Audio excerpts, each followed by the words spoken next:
should be about where you were at.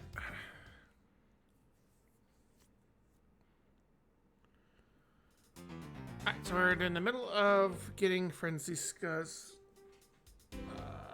testimony. Alright, let's press and see what I can find. Hold it! I think I've seen all this, but I gotta refresh my memory. All your duty is to fact find anything you could about the smuggling ring. Yes, that was my job. But upon hearing that Ziada Grasu had sent a calling card to the embassy, Ambassador Alba called upon us to protect the embassy instead. That did it 7 years ago. Or have you forgotten what happened back then? Ugh. Anything related to that case we were involved in appears to be rather painful for her. It's not exactly one I can readily forget myself. It looks like you remember the case after all. Of course I do. I inspected every location, every possible escape route, and every aspect of the police's security detail. I did all that, and then after all that... After I saw the Seal Samurai off to his way towards the ambassador's door, or the ambassador... Hold it! I'll get some of these things right up, I promise. So you were at the theater as well? Yes, and I suppose you are also there as well, watching this stage show. Well, yes, Franziska was there. Well, after the show was over, and I saw the Seal Samurai off, I returned to the girl's garden for a bit and checked upon the security situation. Hold it! Why did you need to confirm the degree of preparation for even this speech? Don't worry, we've all noticed what a giant nerd you are. And fuck you, Blades. For security's sake, of course. What such a reason could I have had? No one knew just how the Yatagarasu planned, so I'm getting in, right? Yes, I suppose you're right. And in the end, the Yatagarasu did choose to appear in the Rose Garden, even if it did turn out to be nothing more than a shadow. Ah, who would have thought that she would use a shadow? Penis, penis, penis, penis, penis, penis, penis. Calm down, Franziska. She must still be nursing a grudge over the fact that she couldn't figure it out herself. Anyway, there was no one in the Rose Garden. And we were aware that the speech was set to start soon thereafter. After all the preparations were in place, I was called back by Ambassador Alba to his office. Hold it!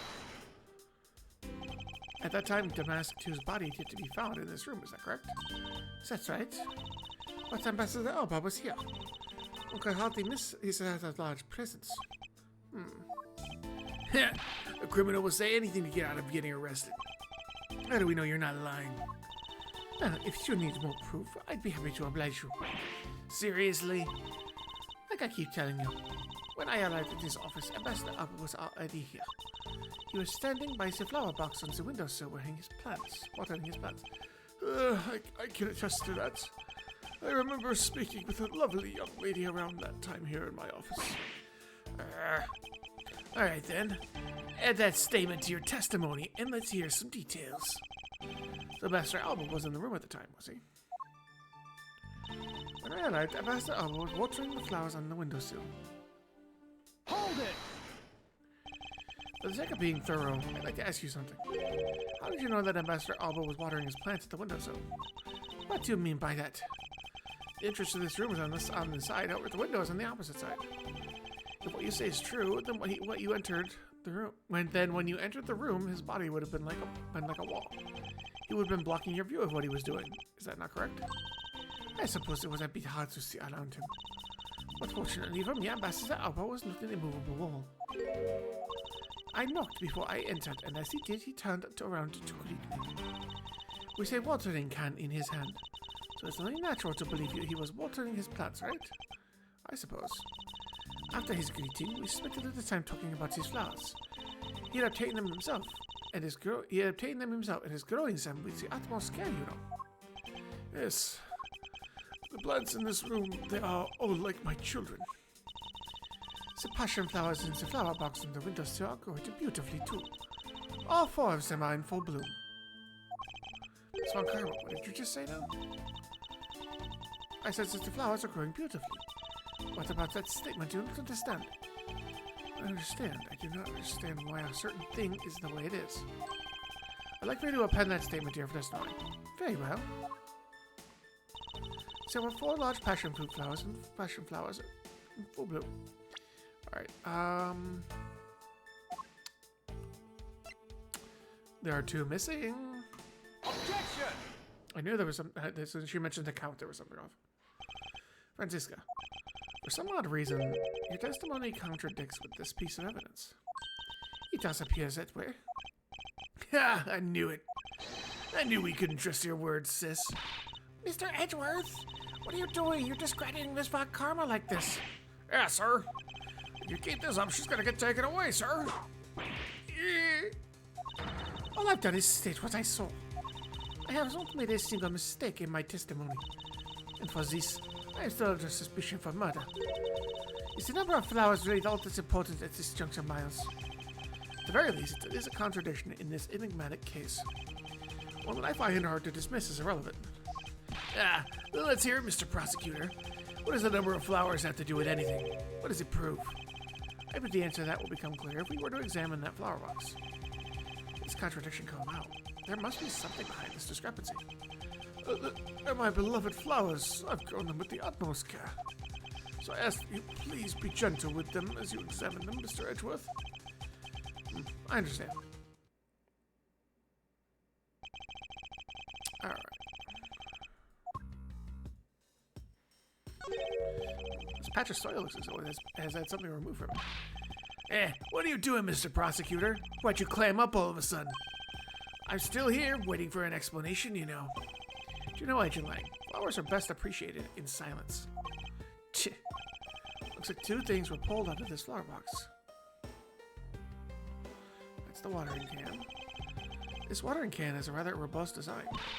Mr. Edgeworth, why are you telling us stuff we can clearly see for ourselves? Plus, if you keep wasting time talking about that, Miss Karma's gonna get arrested. I better get something else.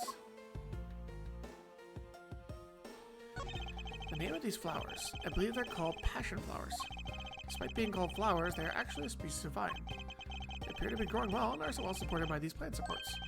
Yeah, but no matter how I look at it, it looks like there are only two here to me. You realize, don't you, sis? Your little lies failed you. Ah, Miles Edgeworth. Surely I've been shut this man up for me already. I suppose I will need to use some evidence to shut him up, won't I? Yeah, actually. I believe I have just the piece of evidence you require. Oh, you do you? You have such confidence in the face of your current plight.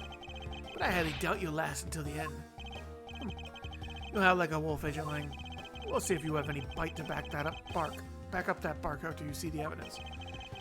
The truth the passion flowers can reveal is seen in this piece of evidence. It's actually... I'm going to save it before I do this, but I believe it's the hair spikes. I can't save it, so we're doing hair spikes. Take that! Sheena, who was supposedly in the babble the entire time, had these hair sticks on her. Look exactly like the plant supports in this flower box. In other words, I believe it can be said that these hair sticks are in actuality support sticks for the passion flowers. And so what? Is this really all that important to the case? Of course it is. It means that we found yet another item that was smuggled between the countries tonight. Yeah. Think about it logically, Agent Lang. These sticks were originally in Alabast, but somehow they wound up in Sheena's hands, who was in Babel the whole night. So make no mistake, these sticks were smuggled somehow, just like the knife and statue. Very well then. I want to hear it from you exactly how they wound up in Babel. How did these support sticks find their way into Babel, and why? There must be some reason as to why they ended up there. Aha, so that's why. I'm going to save it. Like, after every major juncture, I'm going to save it, just because I don't have much HP left. And if I fuck this up at any point, it's going to be really bad. Agent Lang, if you would please look at this and tell me its shape. It's just another stick, isn't it? And so it is. The shape of the support sticks is what's important. For when they are used with something in this room, that's when it all comes into focus. That's it, to complete the picture when used with the support sticks is the crossbow! Eureka! That's a crossbow! Wait, you're not really suggesting... I am. These hair sticks, or rather plant support sticks, they make for perfect arrows.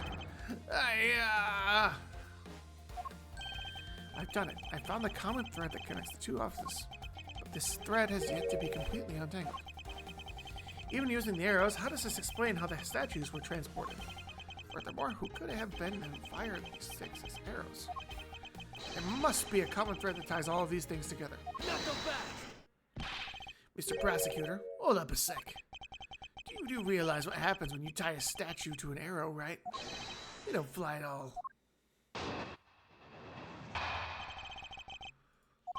So Babel's statue was draped in the Yatagarasu's clothes and then shot over here. Even if you fired the arrows from this side, they wouldn't go far with a statue tied to them. I don't think you need to. I don't think I need to tell you that the Primido statue doesn't sprout wings. You're a realist after all, aren't you? The wire. The Primido statues didn't sprout wings. Of course they didn't. Glad you understand. I feel much better already. I was afraid for a second you were unaware of that crucial fact. It's really crucial because you're under the belief that wings are necessary to this equation. What? You need to free your mind a bit more and let it fly up like a bird on the wind. The Primido statues flew, but not on a wing. Allow me a bit of your time and I'll explain this mysterious phenomenon to you.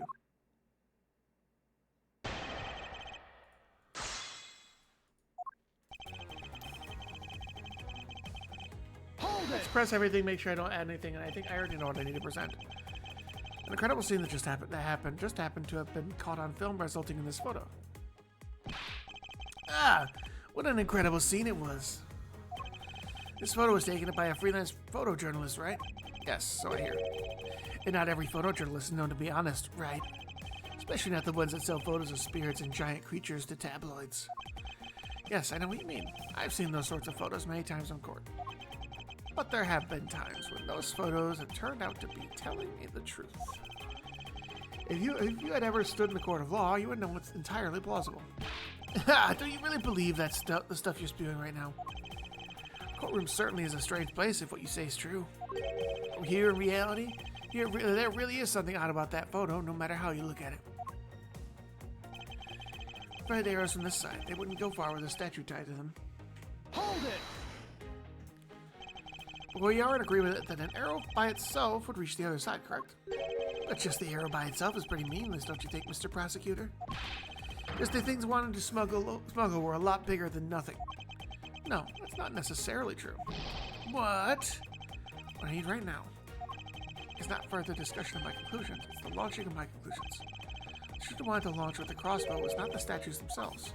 Rather, something that crossbow can launch that can be used to move the statues. Crossbow launch. Present. It was, in fact, the wire. Objection!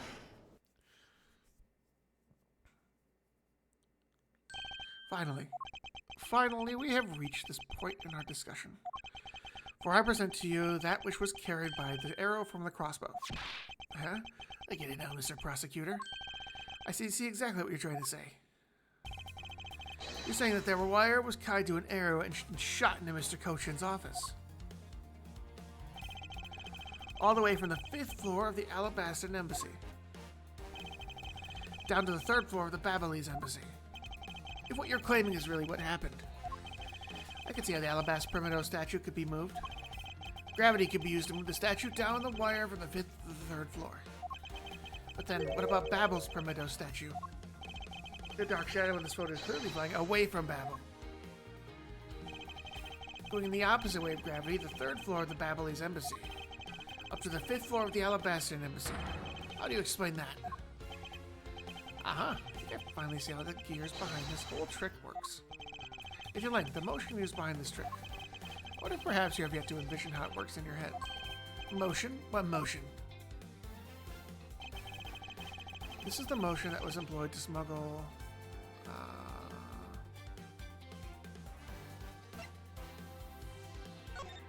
I think it's going to be a rotation. It's going to be like a swing, but...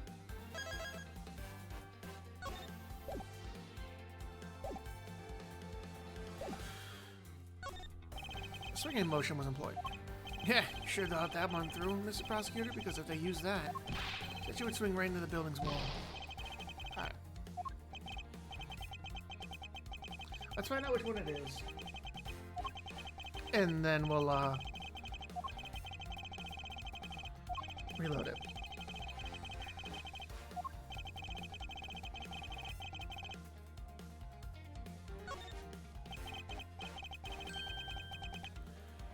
Oh, it was a rotary motion. Reload this real quick.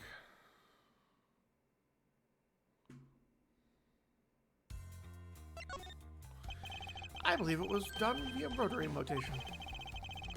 Rotary motion. If the two statues were transported simultaneously. Not so fast. Simultaneously, get real, the statues would collide somewhere along the way. Objection. Did I ever say that there was only one line of wire between the two offices? Shot an arrow with the two ends of the wire tied to it. In a circular belt can be formed. Not so fast. I think she says, don't object to call a success when it is beyond reasonability. Taking into account the tension difference between the two wires. The top one was stacked too much to the point where the statues would collide anyway. Objection. Agent Lang. As you know, the Prometheus statue is one of a kind national treasure. And the fact that Babel statue is a hollow replica of the real statue. It would naturally be lighter than the real one, meaning that my idea is very possible. And she says, ah! Here's what I believe happened.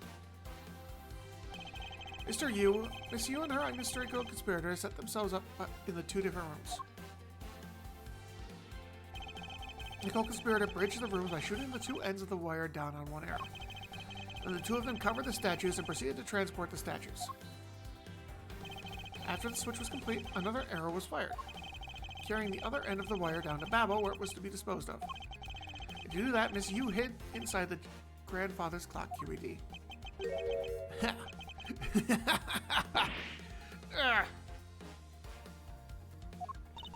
This proves it, right, Agent Lang?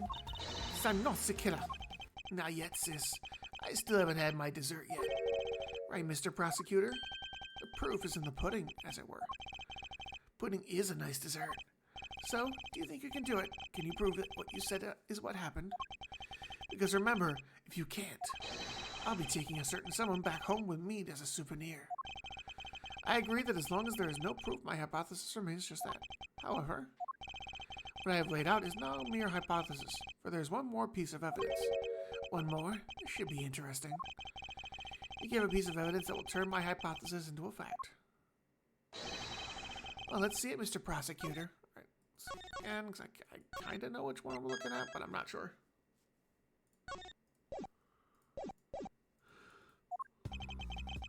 Is it possible to create a circular belt out of a length of wire?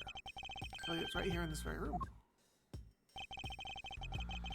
This would make the circular belt transportation method possible.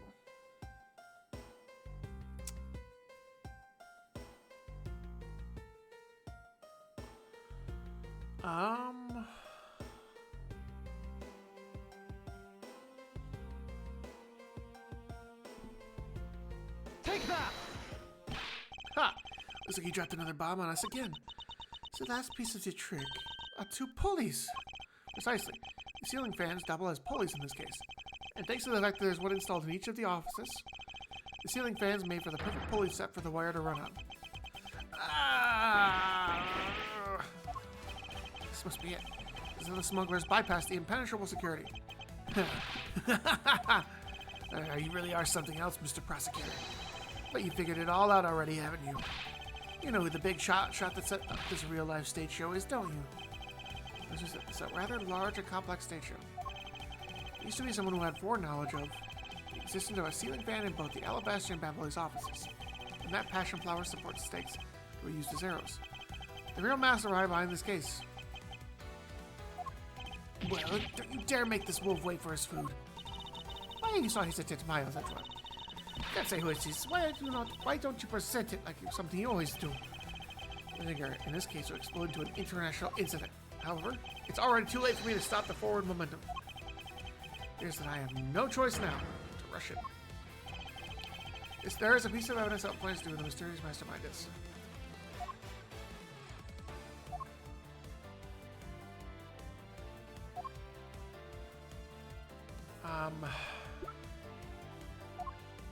What ties him here?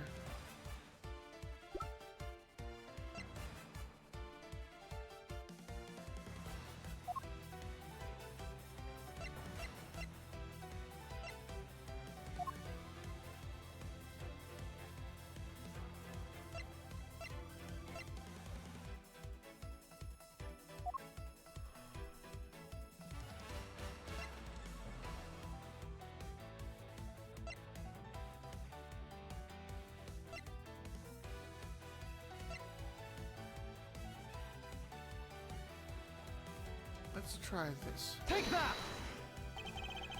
It could not have been possible without the use of the crossbow. Furthermore, the arrows that were shot by the crossbow were plucked, as it were, from the flower box in this very room. They were planted so long ago that the passion flowers had no time to grow, had to grow so big. And Miss Von Karma didn't even notice the arrows when she visited this room today.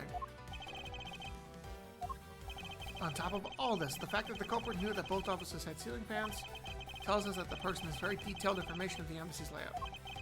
As many of you already guessed, the person I am accusing of hatching this plan is the person who grew the flowers in the flower box with the utmost care. Thus it can only be you, Quercus Alba!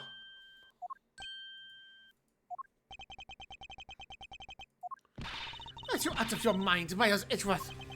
I'm certain of what I am saying, and I am sure that he is the culprit. Eh.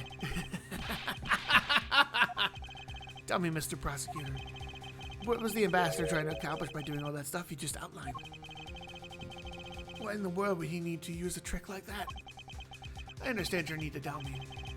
However, there's only one thing that stands out to me as very odd. Just one thing, huh? One single end result Master Alba sought to obtain. If we were to examine the focus of this complex trick, I believe we'll finally find the answer to everything. It will become clear once we examine this piece of evidence.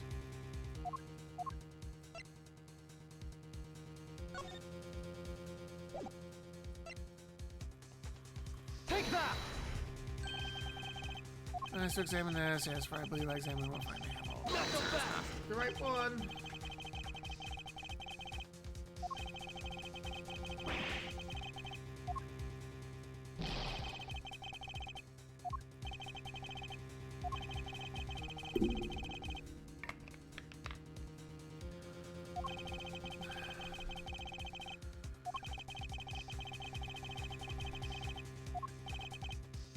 How do I present the black note? Take that! Nope. Not so fast! I have a couple more chances here. Let's find the right one, then we'll reload.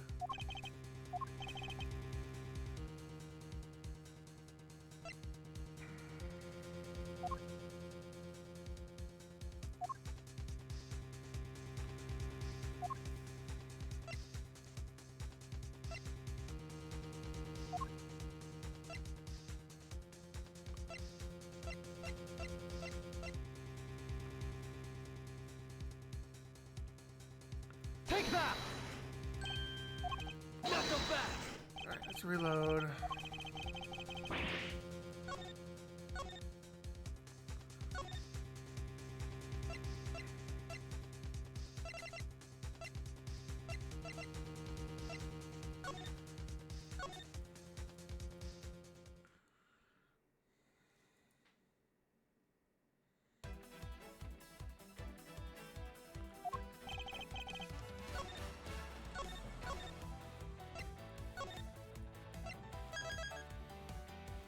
Taking a bad short of this answer, that's always the answer.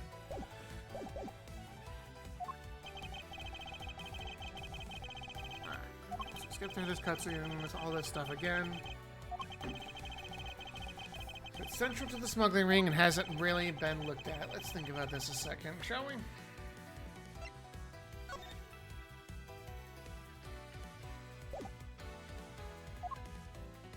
Might be those papers, because not any of these.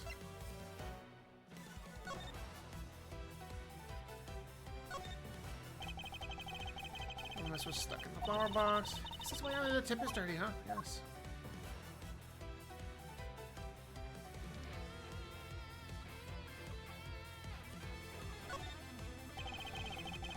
There's the eccentric design quirk, but who knew that they were actually arrow fletchings? I think it's those. I think it's gotta be these paper documents.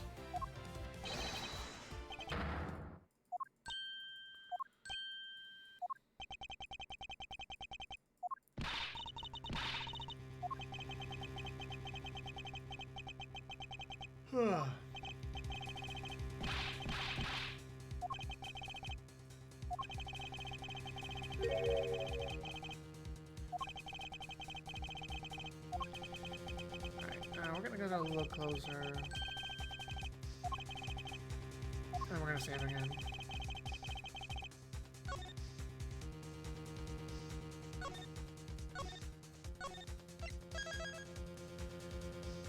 Now we can make sure we can take a few guesses here.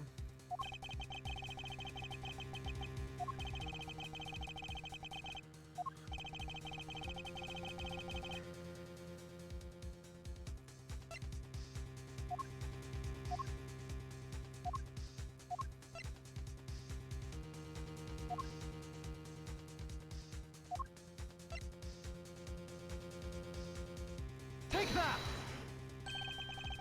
Not that. Alright. Knock them back!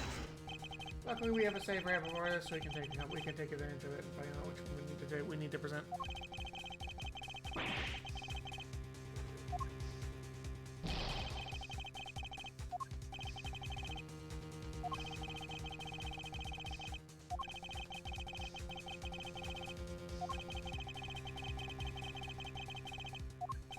Is it the Primido statue? Take that! Knock them back!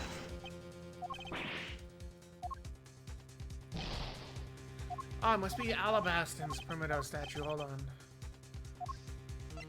Take that! Perfect. Alright, we figured it out. Because we were only able to check it for blood. We never checked it for like anything else.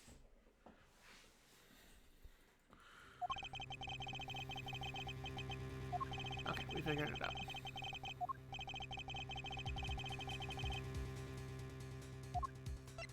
Take that!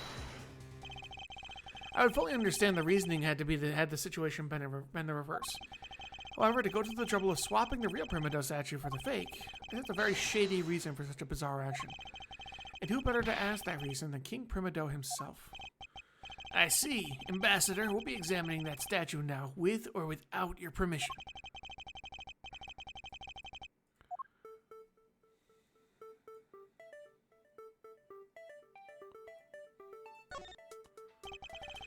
Sword drawn like that, there's no more valor and bravery around King Primido. He looks so cool standing there with the sword stuck in the ground in front of him. Maybe I should try to come up with some cool pose for a shortcut with a shuriken or something. Seriously beginning to think that her real goal in life is to become a ninja. Hey, Mr. Prosecutor, there isn't anything particularly odd about that sword, right? No, not really. I suppose we should examine a different area of the statue now.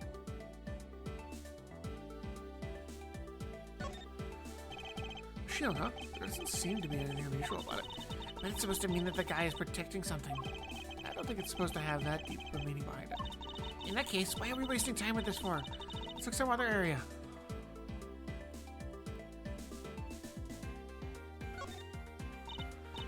This guy looks kind of like the other Steel Samurai, don't you think?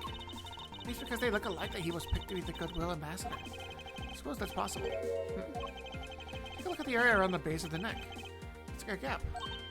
Hey, you're right. Maybe it's meant to be some kind of secret? Perhaps it's possible to open the statue from this gap in its construction. What? Hurry up and open it, Miles. The plates. Wow, it really did open up. Hey, what's this thing that fell out? I believe it. More than thorough examination of this is required. What in the... is this? Hey, is this what I think it is? It's a plate for making counterfeit bills. Somehow, it appears that we've long last arrived at the exit to this complex labyrinth. We finally hold within our hands one of the counterfeit money plates, and the reason why the replica was smuggled into Alabasta to begin with. The Primido statue can only be handled by the ambassador or the secretariat, and the replica is nothing more than a hollow shell covered in gold. These are two circumstances that make the statue the ideal object in which to hide the contraband. Receiving the statue containing the counterfeit plate from Shina, the ambassador had the misfortune of accidentally running into Damask II. Surprised by the thief, the ambassador raised the replica statue at Damask II and... then, in order to frame the Steel Samurai of the murder, he covered the samurai's sword in blood. Ambassador Alba? You're the leader of the smuggling ring. My country's a mess, and it's all been because of you. You're the one who killed Damask II? Answer us. I never thought you would figure things out to this level. However, there is one point I disagree with you on. The head of the smuggling ring was Mr. Cochin. Not so fast. What's up, Louis? Quit screwing around. I have no sympathy for someone who would try to pass the guilt on to a dead man. If there is one thing I'm sure of, it's that you're the real ringleader, Quercus Alba. It's not good to speak with such subjectivity, you know, Agent Lang. Subjectivity, my conclusion is anything but, and is the result of logic and investigation. Logic and investigation. Only seconds ago, you were ready to arrest Mr. Von Karma. I don't think we can give such a flippy logic any real weight, do you?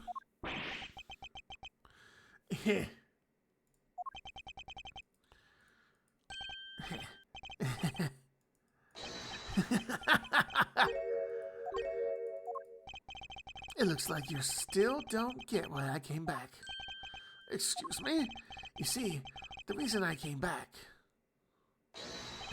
is so that I could sink my fangs into your wrinkly old neck. From the very beginning, my real target has been you. What? Hey, just Lang, I demand an explanation. Sorry, sis.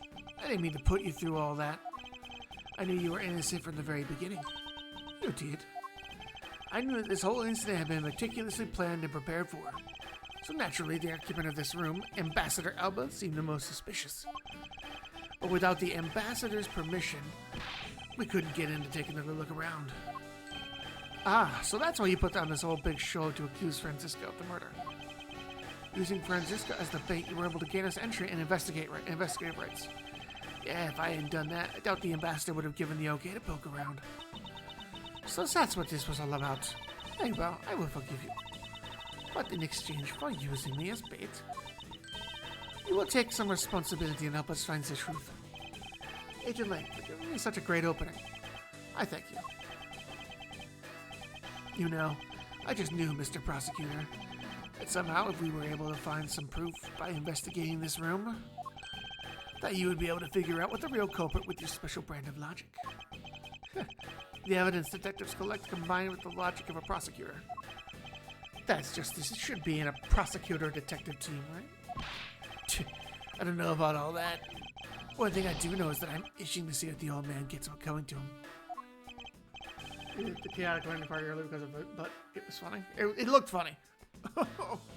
You're quite scary when you want to be, aren't you? You were the one who was planning to use me to push all the guilt onto the sis. But unfortunately for you, you misjudged me. Agent Lang, I wish you'd stop trying to intimidate me. What we need right now is evidence and proof. I wonder if you have what is necessary to prove that I am the head of the smuggling ring. Objection! Don't be such a sore loser. If you really are the head of the smuggling ring, then you should just acknowledge your crimes with dignity. Dignity? There is nothing more than a fool's insincere display of strength. If you really wish for me to acknowledge my crimes, then I would like to first see some of this thing you call evidence. I tell you, I know nothing, really. I didn't even know that a counterfeit plate was hidden inside the statue. Objection! You swapped a real statue that vested in your country to the authority to rule for a fake. Doesn't make any sense that you didn't know anything. I'm gonna save it again. It doesn't make sense? Well, it doesn't make sense. Let's see. Quick.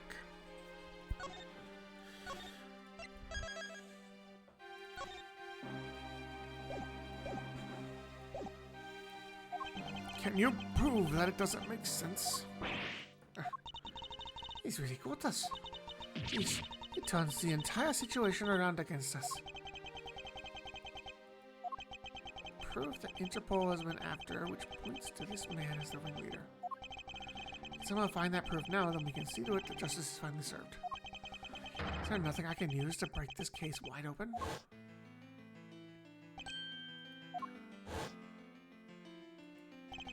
The trump card and the videotape. With those two items, we might be able to finally bring this man down. But the card is evidence from a case that Mr. Faraday hid away in secret. And the tape was stolen by Detective Bad. from the police. They're both illegal evidence. No matter what, a prosecutor of the law can't be allowed to use such a piece of evidence. Needles, you say? We von Karma's comrade to achieve nothing but victory. And by any means necessary. The only way to bring someone like that to justice was to do so outside the courts. That's what we thought at the time.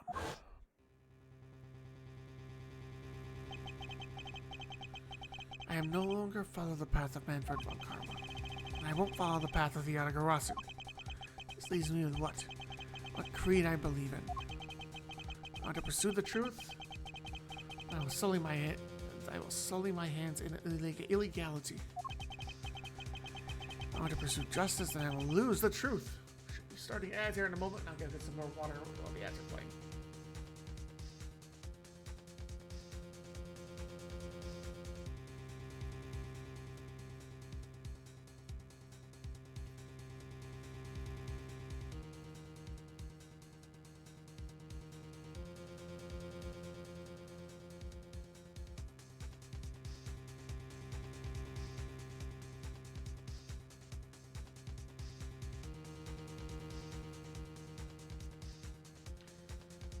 Waiting on the ads to start, that way I can go grab some more water. I don't want to.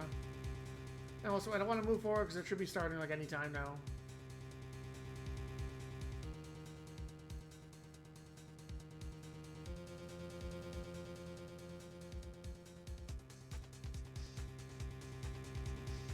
There we go. Alright, I'm gonna grab some water, guys. I will be right back.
Alright, I'm back. We'll give it just a bit of time for the ads to finish up, and we'll keep going.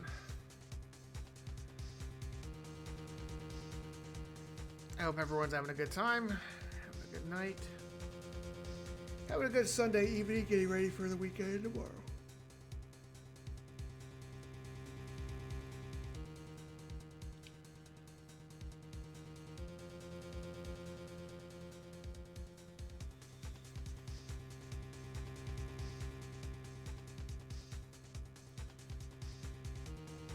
Just about done.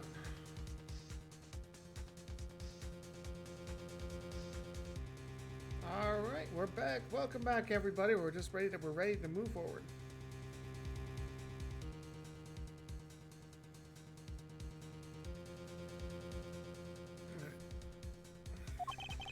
What is the law and what is justice? Which paths are prosecutors supposed to follow? That choice is one I must make by my own hand here and now. Alright, I'm gonna save it.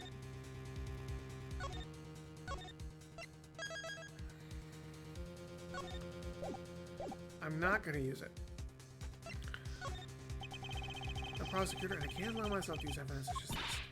Mr. Edgeworth, if you don't do something, Ambassador Alba's gonna get away with it. I know, but... Objection! What are you holding back for? The only thing von Karma should pursue is perfect proof. You really don't have what it takes to complete our argument. There is nothing, absolutely nothing, no reason for us to use it. Knuckle back! Langshi says, The reason people judge people is because people are people. People weren't born to be chained to the law. Laws were born to protect the people. You're the only one here right now who can put this guy out to pasture. And that is the only way the second or third generation of Zhang Fa's people will be born. Do you really still hesitate knowing what the fate of a nation rests in your hand?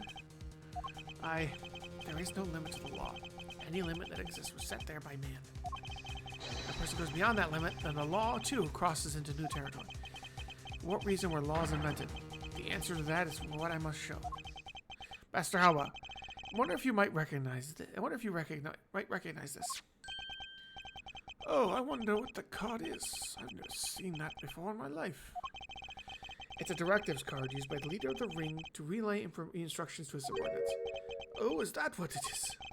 This card was sent to the real culprit behind the KG-8 incident 10 years ago. A man by the name of Mr. Manny Kojin. Oh, so why do you have such a card in your possession? This was hand-delivered to me by a certain great thief, the Yatagarasu. The Yatagarasu gave that to you?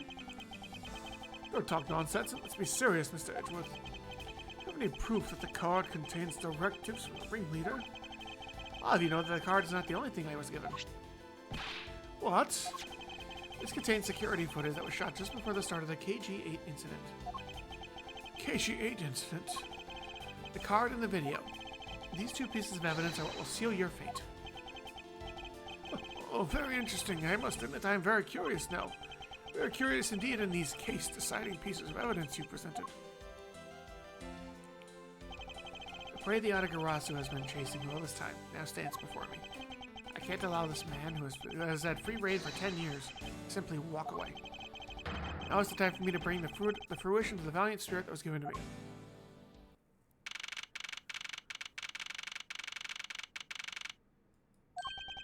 So what is this interesting thing that you wanted to show me? A trump card and the videotape. These two pieces of evidence together make for the ultimate hand. And this is where the real meaning behind Detective Bad's words where we realize. Detective Gumshoe. Yes, sir. So here's the security footage shot before the KG-8 murder occurred. From this footage, we know that the card is a directives card from the smuggling ring. This is the section that proves the card was used to relay an order.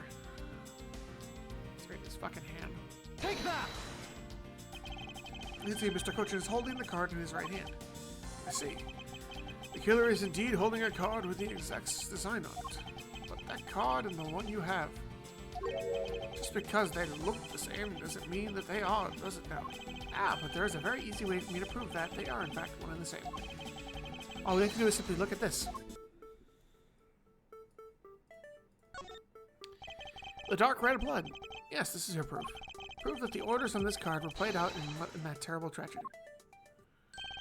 The blood belonged to the victim of the KG-8 incident. With a bit of DNA testing, we can very easily verify that as fact. If you have no objections, then I'd like for you to take a look at this next piece of footage. This car that passed by in front of the victim's apartment building. It's an official Kadopian government car. What? Detective Gumshoe, if you could please magnify the footage. Here, the footage directly links the smuggling ring with the Kadopia. Take that! Section will make it all clear to us. I'm truly tired if you continue presenting completely irrelevant evidence like this. I'm afraid your investigation may fall hard, but it's time for you to retire. Wait! Look, Smiles, the area I should be pointing out is definitely here.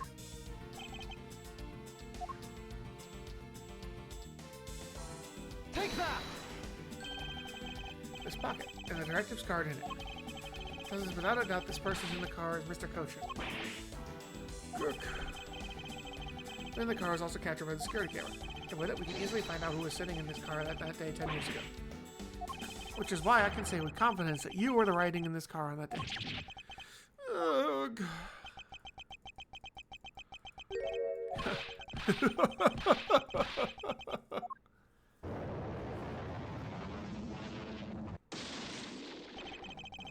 You've done well, boy, to make it this far. However, about your claim that I was riding in the car at that time. That's going to be mighty difficult to prove. How so? The Principality of Cadopia no longer exists. So naturally, all records from that time period also no longer exist. The arrogance. I mean, what Super Saiyan? Yeah. What it means is he's erased all the traces of him. Are we finished here, boy? What I have left now is this piece of footage. Yeah, I'm gonna. Yeah, it's this button. This time it's the button. Take that! What the? Ambassador Alba? Oh, yes, what is it? You were once an army man in the service of the Cadopia. And it was you who made the many missions that you participated in successes, correct? Why all of a sudden backhanded praises, boy? Although, to be sure, the brilliant medals in my breast were awarded to me during the era of Cadopia. Oh, I am the only one who owns this particular medal. In that case, the only person who could have been sitting in this car was you. How do you figure that? By the medal captured here in this footage. It is clearly the exact medal as the one on your chest. What?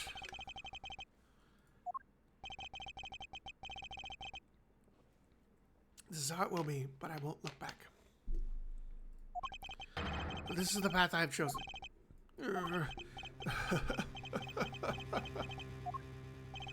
You've moved me with your devotion to this case, Mr. Edgeworth.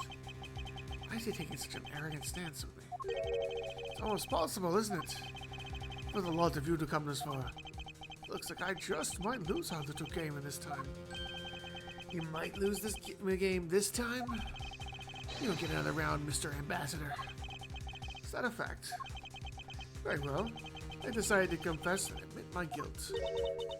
You're going to confess? I will accept whatever punishment that may come as a result. What the? Regarding the Damask 2 murder, I admit it. I did it out of self-defense. You're claiming it was a justified self-defense. Damask 2 attacked me, and I felt that my life was in danger. If I hadn't done what I did, it might be one of you found instead of him. What a pathetic performance. I'm not giving you one. Wow, you two really know how to laugh at inappropriate times. Wish to claim it was justified self-defense, then we will need some evidence. It's always the evidence with you, isn't it? But if that's what you require, I'll provide it. That man left a mark on me when he attacked. What? I don't particularly want to show it off, but this is proof that it was in self-defense. An old man, and sometimes I don't pay enough attention to where I should. But the Damask 2 didn't have a single weapon on his body. Oh, it's something that worked over because I hit the weapon. You hit it?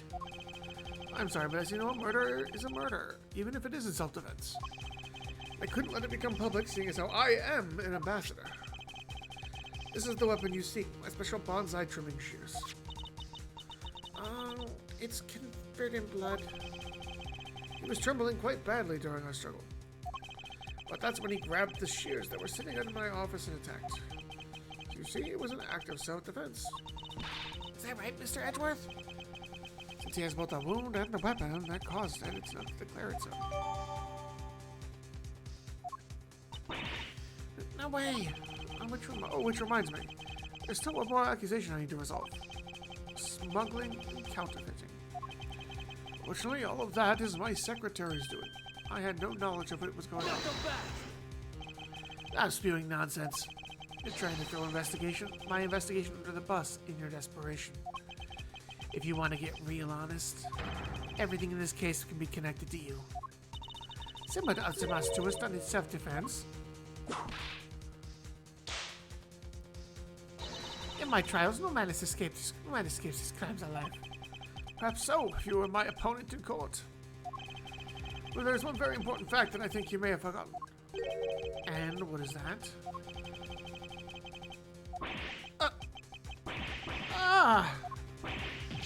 That's what you mean.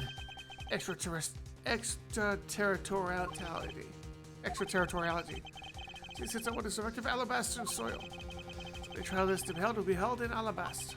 Therefore, the crime I just admitted to will never be tried in your courts. Agent Lang, what is Interpol's stance on this? Agents investigate. That's our job.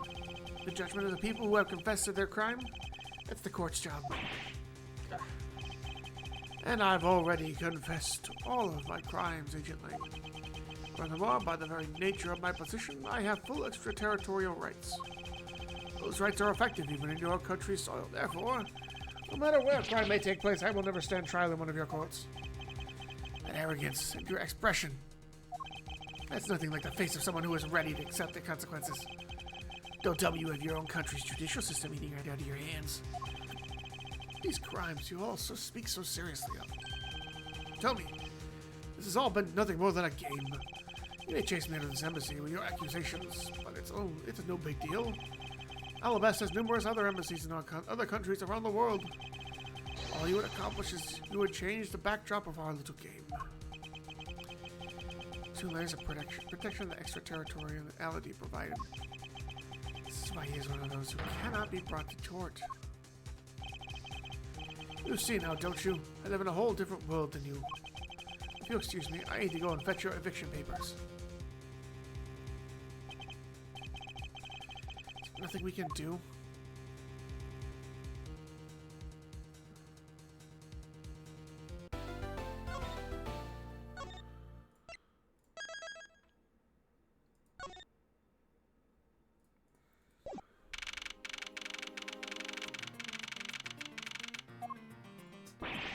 I can't believe it, sir. Extraterritoriality.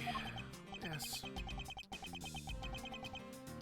I'll cover this earlier. Yes, there's nothing we can do about that. And yet we didn't have enough authority to bring him to justice. I can't believe that even though we thought, he's the boss, we can't lay a finger on him. I know. Hey, Mr. Prosecutor, sorry to skip out on you, but I've got some business to take care of. Can't even give an evil guy like that him a slap on the wrist. And what the heck are all laws created for? What good are they? The laws can't help us. I'll go as the Atagarasu and take care of this myself. Don't you dare. Mr. Edgeworth. Sorry, that was a bit too harsh. I know how you feel, sir. We're trying to take on an ambassador after all. And he did tell us earlier to get out of the theater. It's kind of their country, I guess. They feel like I've been slapped across the face for just doing my job. What am I going to do? Should I retreat for now and formulate a better plan to attack? Come on, everyone, we can't give up yet. Okay.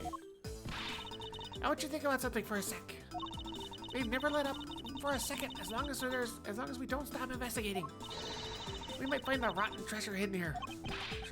She's right. Come on, Mr. Edgeworth. You're right, Kay. Very well. Let's reopen the investigation and see what we find. Come on, Kay. Right behind you. Okay, then I'll go check out Babel a bit more, sir. Since I have some things I will need to investigate further in Alabasta.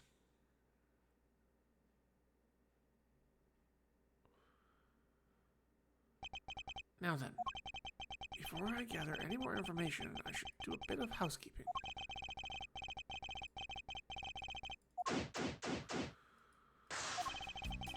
I seem agitated over something.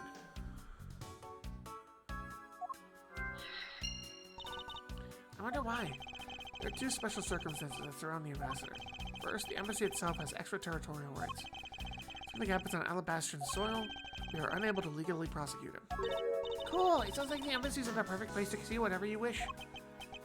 And murder to mass 2, run a smuggling operation, and make counterfeit bills, apparently. I thought all the counterfeiting was done by Mr. Cochin and Babel. Yes, he apparently used the embassy's coupon printing system to do it. But the same story over there anyway. Babel also has extraterritorial rights. Brings me to my next point. The ambassador's extraterritorial rights. Those rights are effective even in our own country. Really?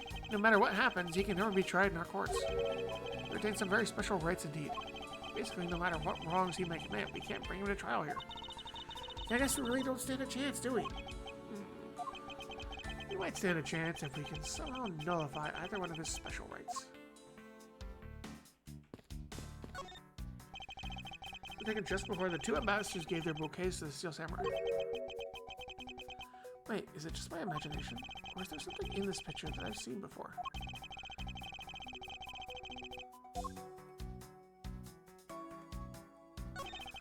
Here's to be a bouquet of Persian cyclamens and roses. Wow, you even know the exact species. I never would have figured you for an expert on flowers. It's all because of those flowers that old lady sends me every month. Just look at me. I sound some sort of botanist. So, what exactly is this yellow flower here? That one. I'm not sure. What? You don't know? As far as I can recall, I've never seen a flower like this before. But I feel as though I've seen this shape somewhere before.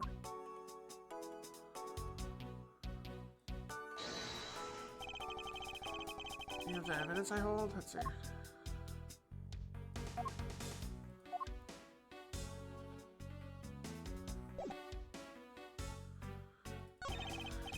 These lilies are at the center of this bouquet with an accent of chamomile. Wow, I can totally smell the wonderful fragrances. Hey, this is just a picture. Look, I know that. It's nice to imagine things once in a while, you know? It's your sense of empathy. You can smell the fragrance of flowers from a photo that's more like a hallucination. You don't have to be so mean about it. Let's just drop this before it's in full bloom. Cipollino's a really great smile, don't you think? I bet he was really happy that they were going to become Canopia again. Perhaps. But instead he became the greatest victim in today's case. An ambassador like him who was always thinking of his country is really to be admired. Yeah, although this happened, I hope they'll be able to reunite the country someday. I hope so as well, but for that to happen, we need to solve this case first. We need to see to it that those who would cause harm to the new Canopia are locked away. And we will! The troublemaker standing there in the center making two peace signs. Steel Samurai stands out even more than the two ambassadors in this picture.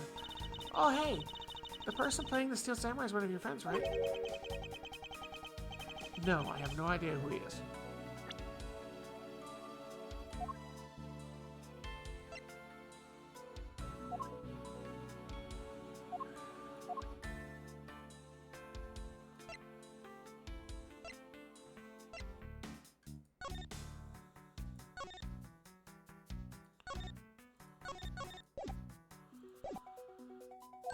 Wait, but you just said he. You know which gender he was, so you must know him, right? I beg that you please refrain from talking about that person with me ever again. I'm gonna save it again, because I think I know what 80% here. I'm not sure, and I'm still pretty low on health.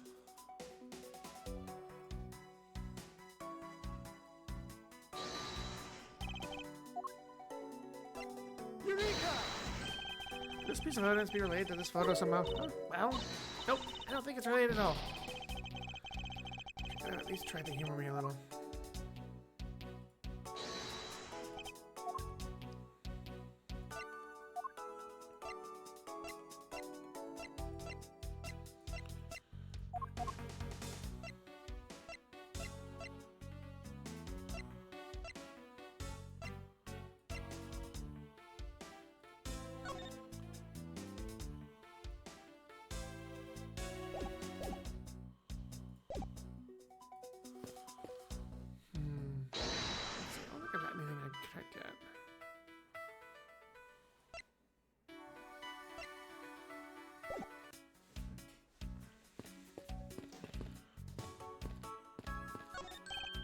Hello, welcome to the Embassy of Babel.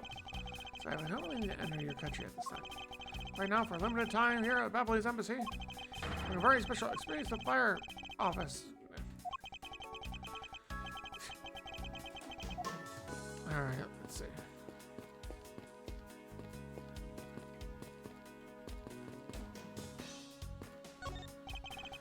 Backdrop they use in the Steel Samurai stage show today. I love the climax of that show. Steel Samurai Sushi Slash. That was the first time I'd seen that special move. But, well, the Gem and Ninja stage show climax was much better, of course. Oh, is that a fact? The scene where they sang for Princess Misola and gave her those hair struts? I totally feel the love there in my heart. Perhaps the Gem and Ninja is just more popular with female audiences. I was just sent by a variety of people and businesses to celebrate the Goodwill event. So, here's what I think. That we're gonna catch him because he was playing the Jamming Ninja, and Yang and Missy and you or was playing as the princess, and he gave her the hair sticks. And that's how we're gonna get her, because, well, he was on neutral soil, meaning that we can now indict him because he was on neutral soil when he did it. I think. I don't know. We'll find out. Many bouquets here. It's like a wedding ceremony. I believe the flowers for those are a slightly different reason. What do you mean? It's evident. It's supposed to be like a wedding between Alabasta and Babel, right? Actually, I believe they're more in a state of divorce. Okay, then this was supposed to be their remarriage ceremony. I suppose you could call it that. Alright, so we need to find something.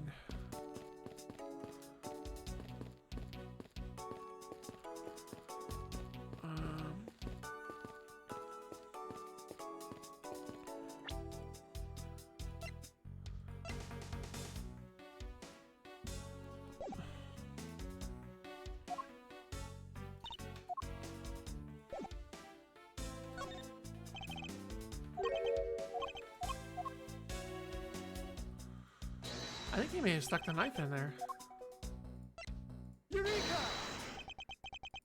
The owl's nest symbol is the butterfly and the alabasta is the flower. It appears that someone is employing the old hide a tree in a forest tree. What are you mumbling yourself about? Wait, what? The handle on this knife? Ah! Yes, it's the handle that was supposed to be on the blade that killed Mr. Cochin. The weapon that killed him was carried through the Theatrum Neutralis. In the very bouquet Ambassador Alba was carrying. The flower motif. Looks like one of the flower petals is missing. Oh, and take a look at the weapon itself. It's missing the exact same petal. And the knife in this photo is most definitely the same as the murder weapon.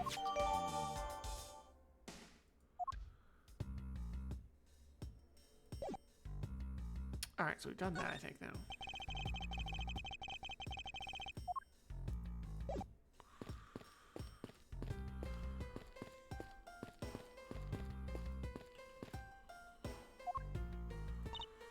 Yes? Too far to give up. We must expose Mr. Alba's misdeeds, Mr. Edgeworth. Yes, of course. We've got to find a way to steal the truth to get it out there for my father's sake. Yes, and we will. The reason for Ambassador Alba's nervousness must still be here somewhere. Furthermore, I need to pin down exactly what happened in here. I'll start by thoroughly examining this room for any information I can find. Mr. Edgeworth, if you don't pay attention, Ambassador Alba is going to get away. Yes, I know. Now hurry and do that swing thing you always do. I have no idea what you're talking about. What? You don't? Oh, come on. You know what I'm talking about. That thing you do. Talking about logic. Yes, that. So hurry up and let's swing already. Alright, alright. Now, this has been a bit hard to connect everything up till now, just by looking. I should be able to piece things together if I take another look at my leads. Perhaps now is the time to use logic and reason my way to the truth. Let's see if I can connect it.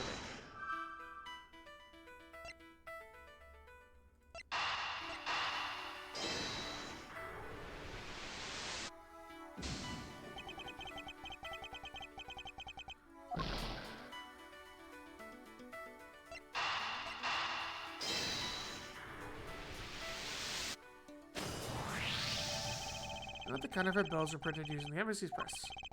Alright, I'm gonna load.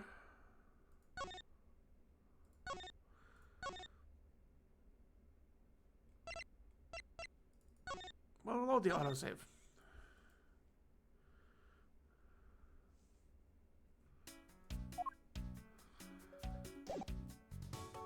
Because I'm like 2 steps from death.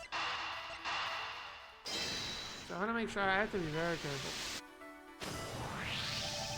We know that the counterfeit bills were printed using the embassy's press, but the necessary materials, such as the Babyliss ink and paper, must have been hidden in a secure location. But what do you think would have happened if the renovation had begun? I probably had to find a better hiding place or got rid of it all. Right, so we can assume that the renovation was the cause of the plate and bills disposal. And the reason Mr. Cochin was killed is the ringleader of the smuggling operation. Don't we know, who do you think was the one with the most to gain?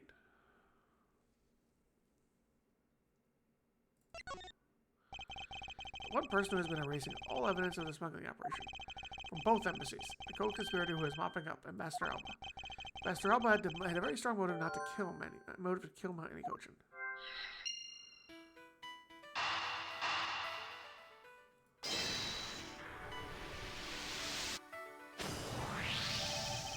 Cause of Master Alba's agitation of the rotten treasure we may find, and the motive for killing Mr. Cochin.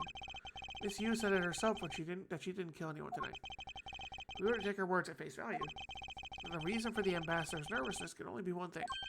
He didn't want us to discover the real circumstances under which Mr. Cochin was killed. Did he mean that Master Alba is the real killer? But I thought the two of them were friends. Maybe they were, but if Mr. Cochin was the one who first betrayed their friendship. Oh, I get it. Wasn't Mr. Cochin pushing really hard for Mr. Polano to be ambassador after the reunification? Yes, and that was the real reason why he wanted to steal Alabast's Primado statue. So Mr. Cochin hired Damas too to go steal it for him. But when Ambassador Alba found out what he was up to, he killed Mr. Cochin. It is definitely a possibility at this point. Those two were really thinking of no one but themselves. But the question now is, how did he do it? Master Alba was in Alabast, but Mr. Cochin's body was discovered in Babel, right? Right, and that is what we must solve next.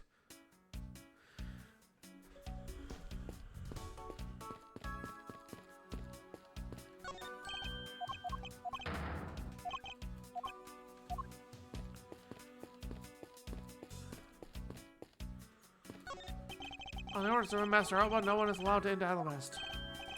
I thought a lady with a whip passed through here not too long ago. She's from Interpol and had the proper paperwork, so while I was reluctant, I had to let her in. Sounds like Francisca, alright? Besides, if I didn't, that whip of hers... Yep, definitely Francisca.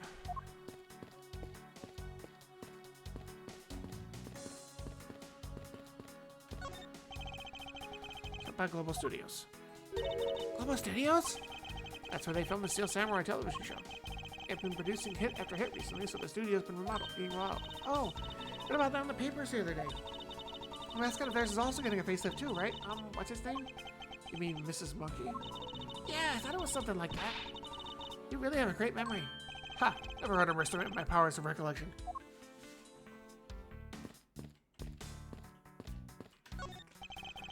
The Babel's Embassy, which is undergoing major renovations. From room expansions to garden upkeep, it looks like a lot of construction's going on. Mr. Polano said all of this work is really hard on him. He said that since Mr. Cochin passed away, that maybe I could work part-time for him. She got really chummy with that ambassador. What can I say? I have a good nose for money.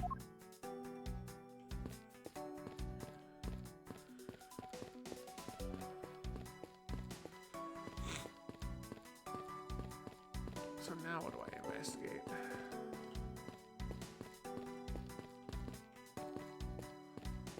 What am I missing here?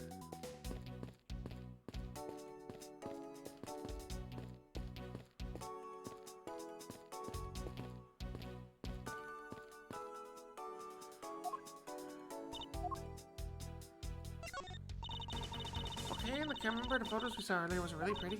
Even if Master Alba didn't look super unenthused. I see that. She must be the phone in front of the theater. I think something about the bouquet and Master Alba was holding was off. Looking at him being so bored just makes me so mad. Actually, just seeing what the Steel Samurai really makes my biscuits. I'm a Jammin' Ninja fan after all. And he should be one too. Okay, after we solve this, I have something I'd like to talk with you about. Huh? What about? Are you going to give me a reward or something? You'll see, Kay. You'll see.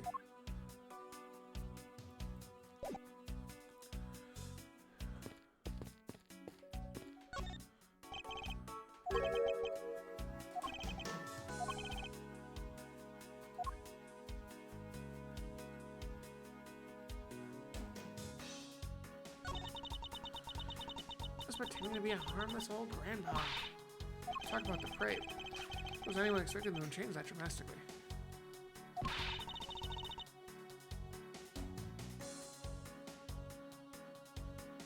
I think there's something evil behind that cheery smile. Can you please try to remain calm and focus on here now? Yeah, you're right. Sorry, I got all worked up there. The only way we're going to be able to steal the truth is if we keep on investigating. Yeah, I did that one already.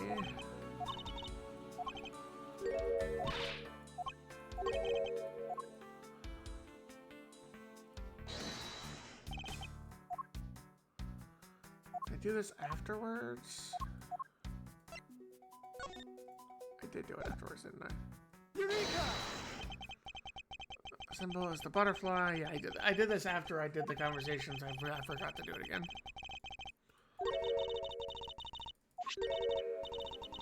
Yeah.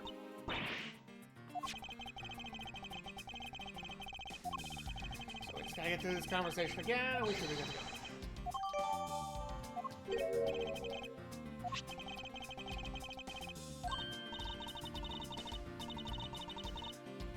Now I wonder, hold on, let's see here.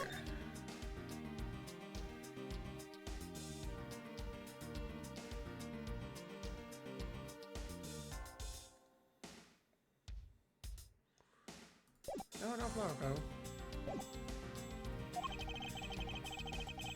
Let's see what's the smarter weapon. I believe we now understand why Ambassador Alba was so nervous and agitated. This has something to do with where Mr. Cochin was killed. A place where the Alabastrian ambassador was likely to meet the Babylese Mr. Cochin. Master Alba happened to have committed a crime and murder is... Take that! The only place that makes sense is here at the Theatrum Neutralis. What? Here? The Goodwill event was being held here today, correct? The only place that both of them would have been in here is here. If that's the case, then everything changes. This theater isn't actually Alabastrian land. That wipes out one of its extraterritorial rights he has. It makes logical sense, in which case, it is a reason for us to investigate further. So what should we check out? Let's see. I believe we should check... We've all noticed what a Hey, fuck you, giant nerd Blades. you are. Check the immigration records for both Alabast and Babel post-haste. Babel's records should be easy to obtain, however, the problem will be Alabast. I wonder if they allowed us to see their records despite the order of vacation. Objection! I'm already one step ahead of you, Mrs. Edgeworth. Francisca. I have here security footage from both Alabast and Babel. You would do well to take a look at its contents. You move fast. Evoke Karma strives to be perfect in every way. It's not my nature to keep on treating like this. I took the liberty of looking over the Babel investigation report as well. From now on, you will make no excuse to back down or say that we can't solve this case. I'm sorry about earlier. It won't be late, because my cute sister subordinate is going to try his very best, isn't he? And she patronized me enough already for a lifetime. So this video contains footage from Alabasta immigration screening area. I really hope there's something in here that we can use.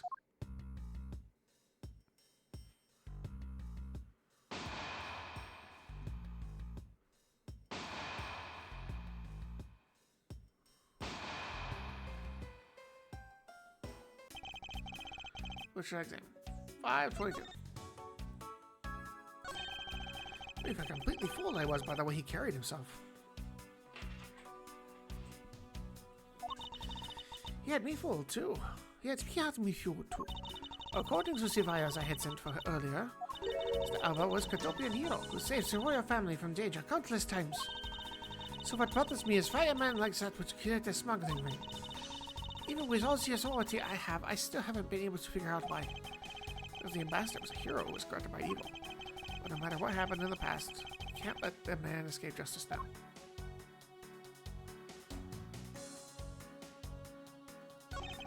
At 2 p.m. around this time, the Steel Samurai stage show had come to an end.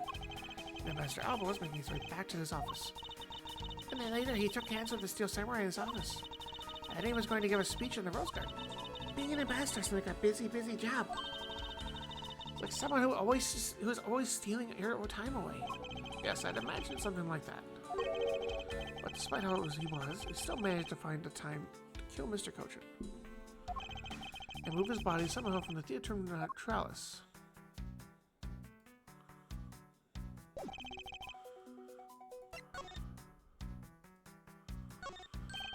Doesn't something about this lump shape strike you as odd? Huh? Is it supposed to be the shape? No, there's clearly something odd about the bulge. Only we had the push card itself, we could compare it and confirm my hunch. I should check out the footage from the Babel security camera. I hope it shows something good. Phooey, there wasn't a single sign of a suspicious person or anything. That right there is the contradiction. Huh? Did I miss something? You didn't miss anything. Because there was nothing to miss. However, what is missing is the image of Mr. Cochin entering his own country. Was this body found in Babel? it would appear that the true face of our final puzzle has finally revealed itself. Not full, but I'll take it. That gives me some leeway.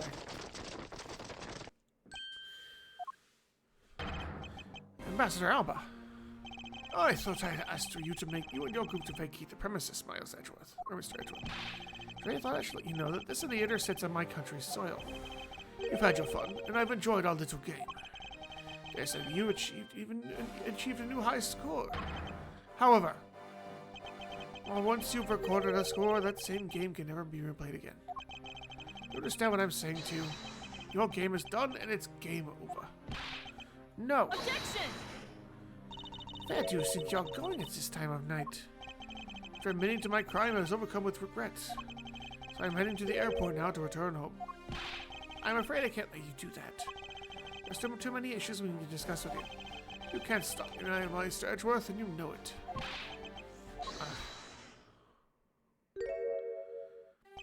Please, may I have a bit of your time, Ambassador Alba? Ambassador Paleno.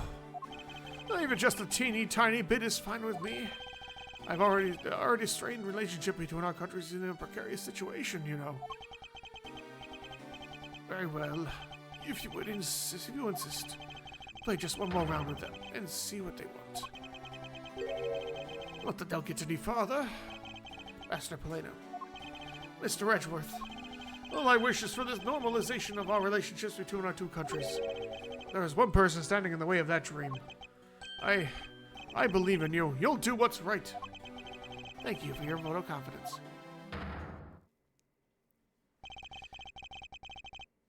Ad break. No, wait.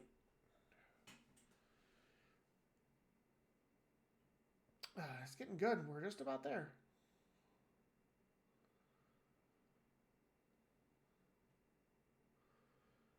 What's up, Louise?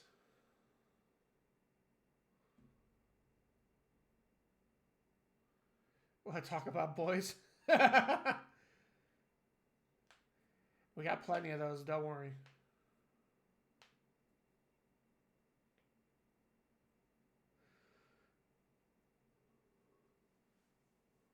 They bought the gaudy portrait, but his game's price actually generic Salary Man #2. I mean, kinda, yeah.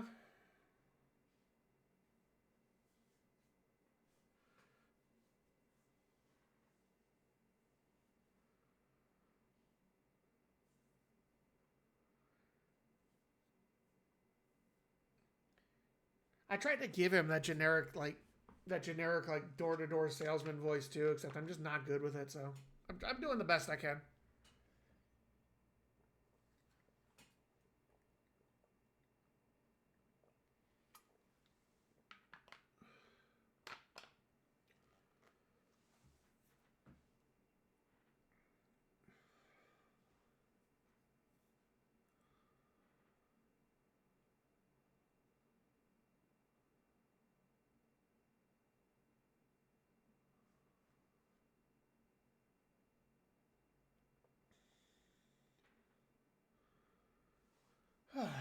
Just about back with everybody so we can keep going. Should be able to get through a good amount tonight.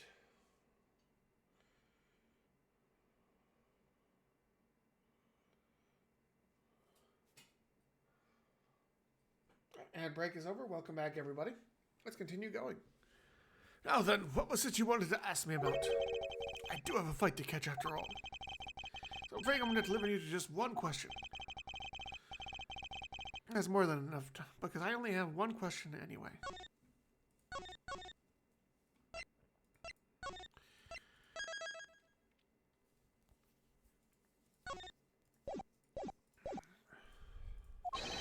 Hear your alibi about how you couldn't have killed Mr. Manny Cochin. Oh, I see. You seem to have a good hand in this time around. Should be fun. It's really the very last chance we have to bring him down. I won't allow even an atom-sized contradiction to slip by.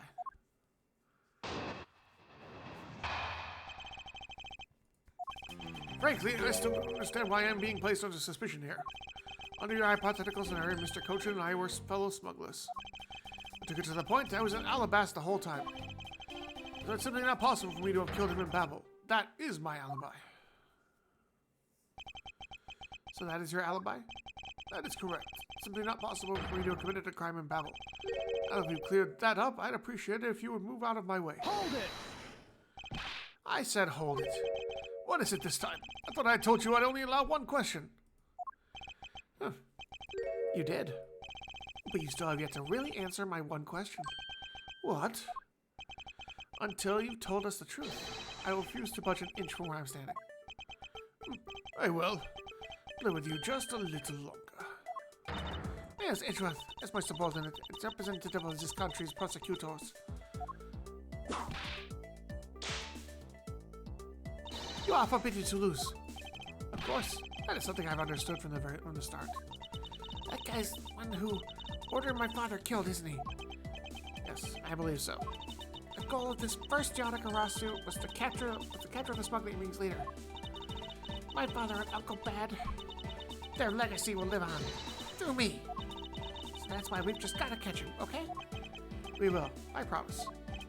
Now, Ambassador Alba, let's have it the truth now, shall we? But how many times you ask, my answer remains the same.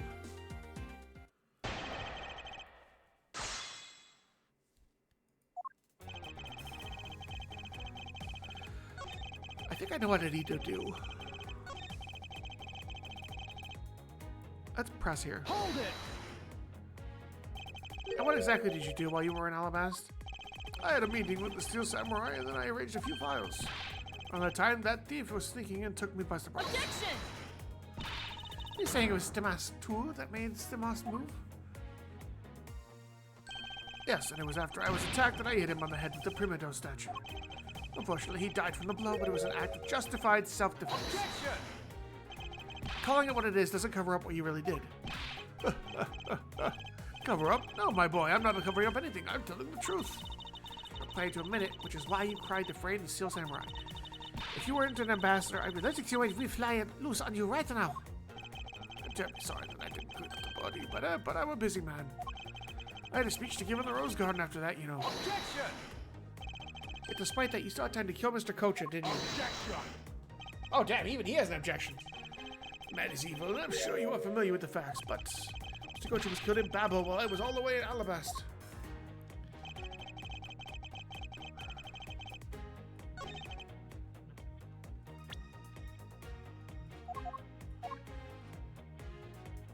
Objection! Incorrect.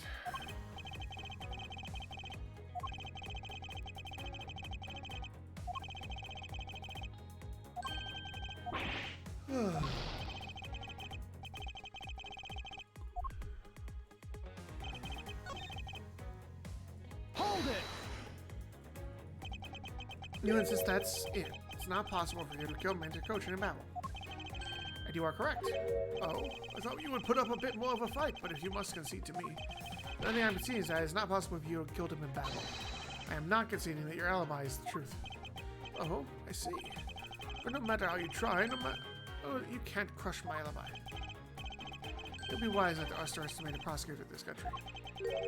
We'll see about that. Mr. Kocha was a friend of Ambassador Alba. If that's true, then why did the ambassador kill him? Is that like it in the case of my father, where he was ordered to someone to do it? The problem is here, we don't know what the exact relationship was. In a complex, complete trust in each other, then there is no motive for murder. However, both of them were very selfish.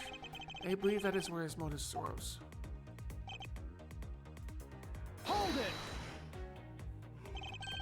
You leader of a smuggling ring while taking on the duties of a mastership. Do you think that's a combination that is more than enough reason for suspicion? Then there's the matter of the crossbow arrows and the Primido statue. Objection!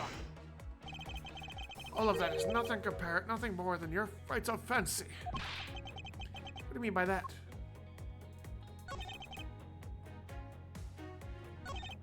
It looks the same. Mr. Kocha and I were fellow smugglers. Hold it! Hypothesis. Earlier, we proved it to be what happened. Well, let's leave that one side for now.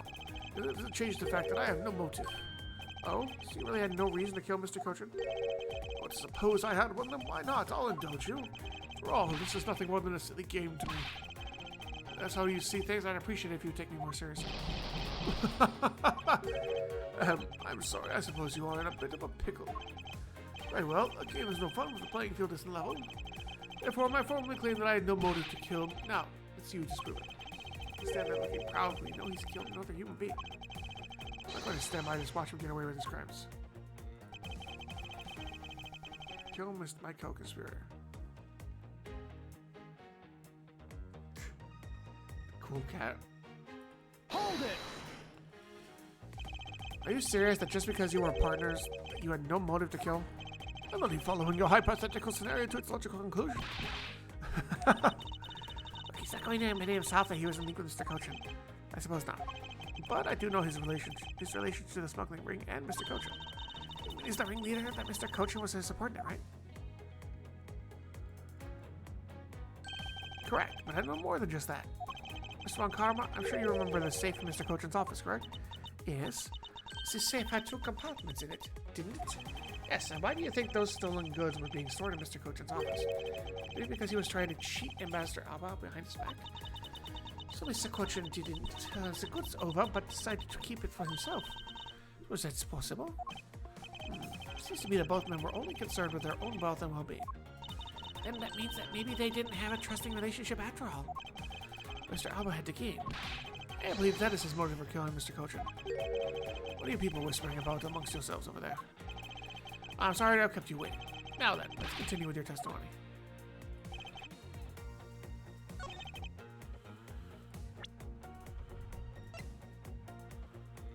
Let's save it.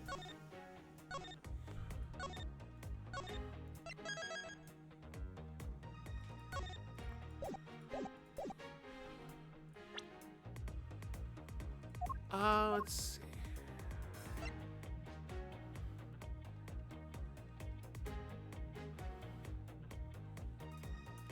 Objection! That or the money, I think.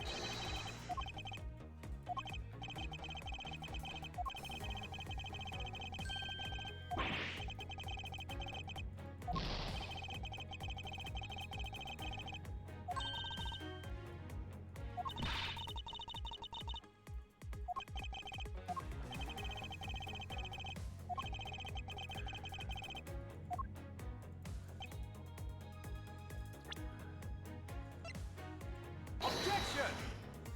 Not the money. We tried the papers now. Allie, you are a mod. What the fuck?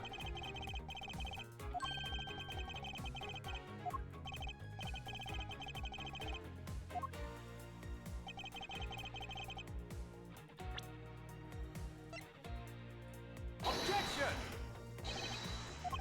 Not that.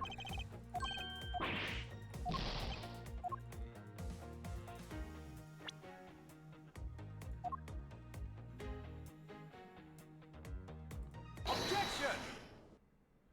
Ah, it was the paper. No, I believe you did have a motive to kill. Alright, let's reload, let's present the paper, and get back to it. I knew it was something like that.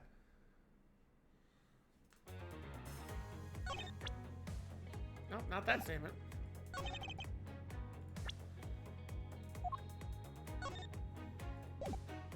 Objection!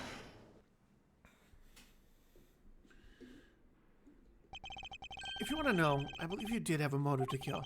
It was because Mr. Cochin had betrayed you. But you had your own reason too. Namely, you wanted to pin the smuggling all on him.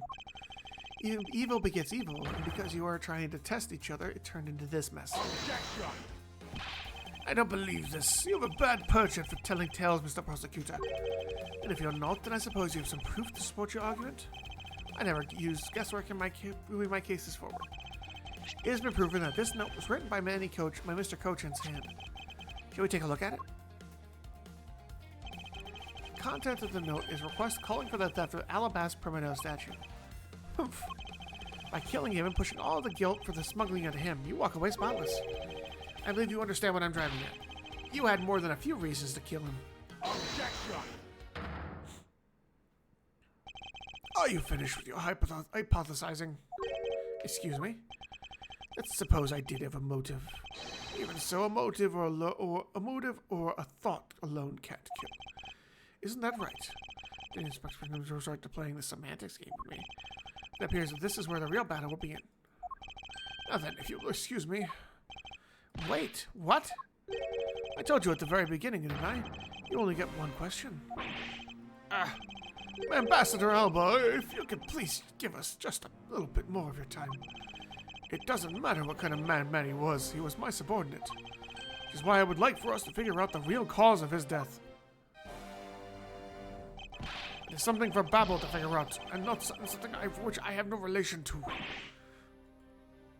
Now he's even turning down a request from Ambassador Paleno. I'm very sorry, but it seems that even my voice falls on deaf ears. There's no need for you to apologize, Ambassador Paleno. We must find some way to stop him from leaving. Seems there are no further objections. In that case, please allow me to return home.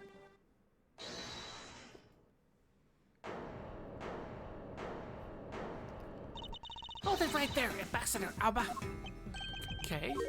Like I said, Mr. Edgeworth, the Yatagarasu's legacy will live on through me. Yes, but how do you suggest we stop him from leaving? Just leave that to me. Ambassador Alba, do you recognize this? No, and why should I recognize this tattered old organizer? Wait, where have I seen that before? Penis. Damn it, Blades. That is my cue. That is the clue my father, Bern Faraday, left for us. Did you say Bern Faraday? Mr. Faraday's organizer. Don't tell me this is the one from the second KG-8 incident. The one in which he wrote about the Yatagarasu's key.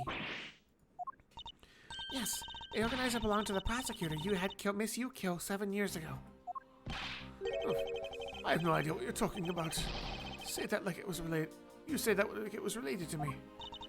Inside this organizer, he wrote up every detail of every evil thing you did. What an amusing little girl you are. But that sort of trickery won't work on me. You don't believe me? Then take a look at this. What is that toy there?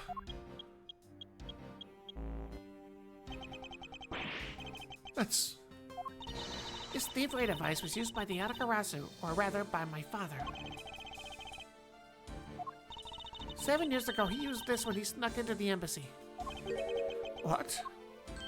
These two pieces of evidence that hold information the Yatagarasu dug up on you. You go home now, I won't hesitate to send it all out to Alabaster right now.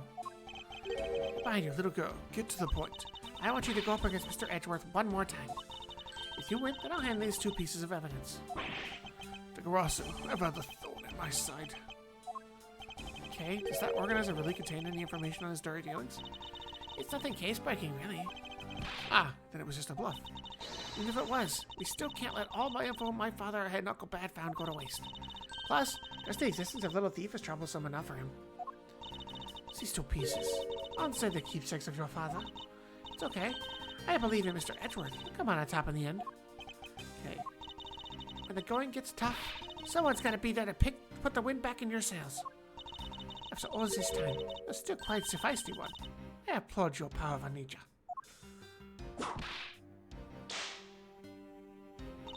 I refuse to lose these two. Did you hear me? This is why I found a new raid group with Blackjack and Hooker. Mr. Alba, you'll be returning home until you give us further testimony. How dare you all burn a person like me? Ambassador Alba, your testimony, if you please. Alright, but this is an absolute last. Then, even if you use all the power of Ambassador Paleno's office, you won't stop me. This opportunity is created for me to go to waste.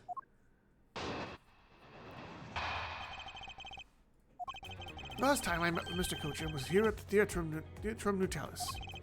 That I was in Alabasta the rest of the time, as I said earlier. In any case, I did not see Mr. Cochin again after that. So you see, there was no time span in which I could have killed him. Wouldn't you agree? Two people were practically begging. I'll allow you to question me. What an arrogant old man. Yes, but no matter. Can't allow this chance to escape us. I will warn you, though. You've reached the end of my patience. Waste my time with any inane questions, you will be punished. Being neither pressing or presenting will hurt our case. In that case, the only thing we can do is present the correct evidence. Understood? Yes, of course. I don't intend to let him intimidate me. George was killed before he returned to the Babel. There's one state which I need to present the evidence.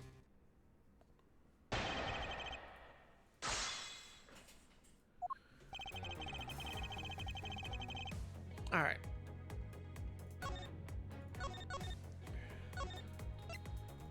I know which one I have to do. I threw it on the first statement here with the security cameras because he never came. He never went back to Babel.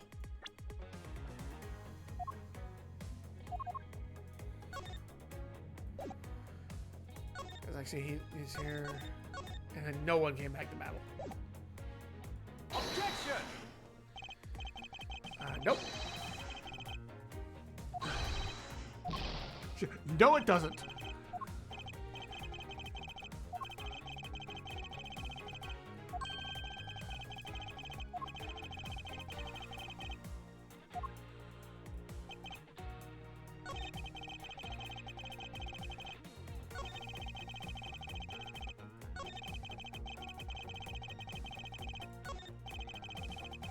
You're going to burn sooner on the craft answer, don't set anything. At least the victim was at the theater. And when he was killed. When was he killed? Now that Mr. Cochin didn't return to Babel alive, which means that the only time he could have been killed is when they were both here. And that means that he was planning to kill Mr. Cochin from the start.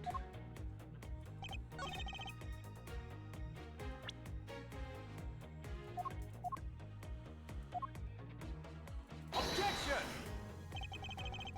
Okay, no, it doesn't.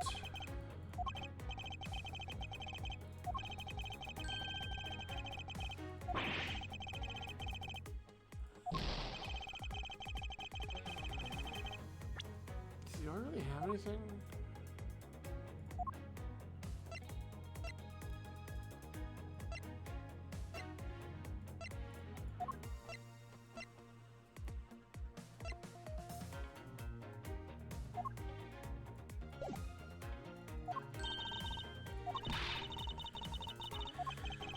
Alright.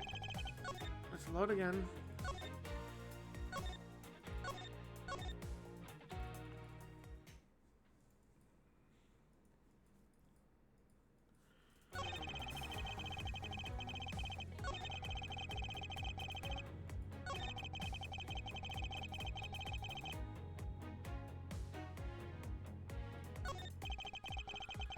Alright, so I think I need to press him on this, let's try pressing him on the statement where he met met him in the theater. I know the security footage has to be the piece of evidence I have to present. I just have to get the right statement to do it.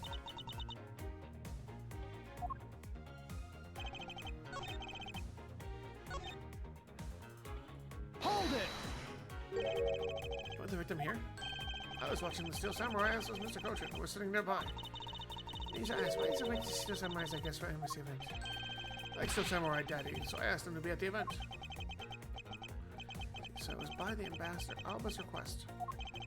Then, would that be all? No, wait. I'm not finished yet. Objection! Very good at that listening, are you? I told you I don't have the time to listen to a bunch of useless questions.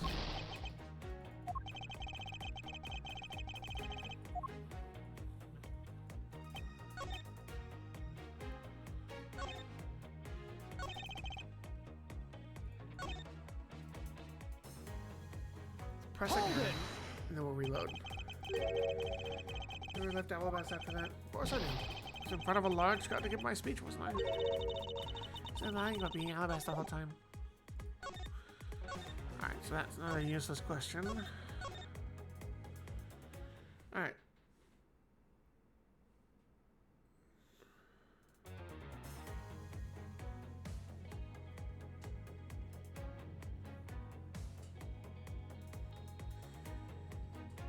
So let's think.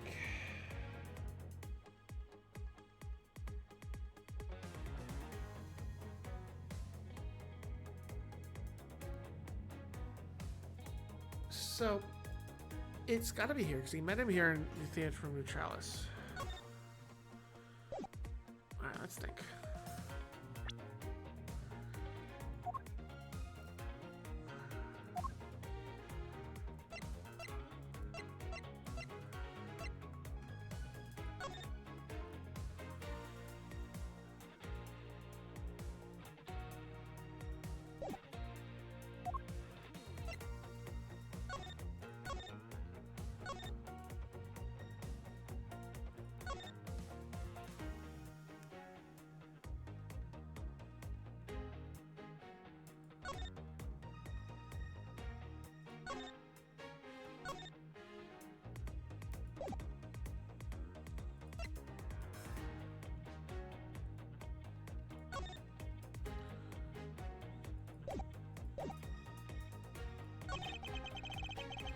press the third statement, see we get there.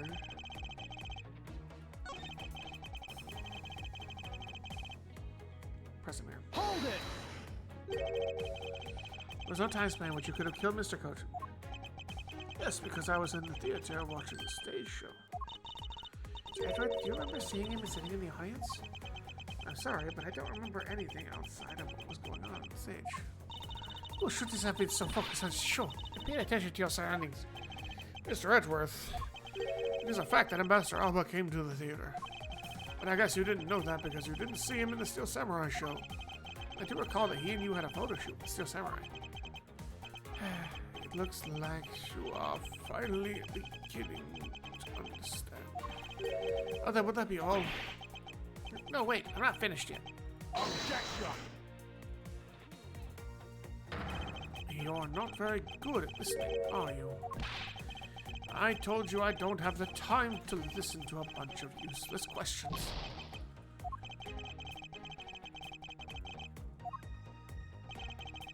Alright, so let's press on the third statement now too. Let's get all the information we can that way we can try to understand.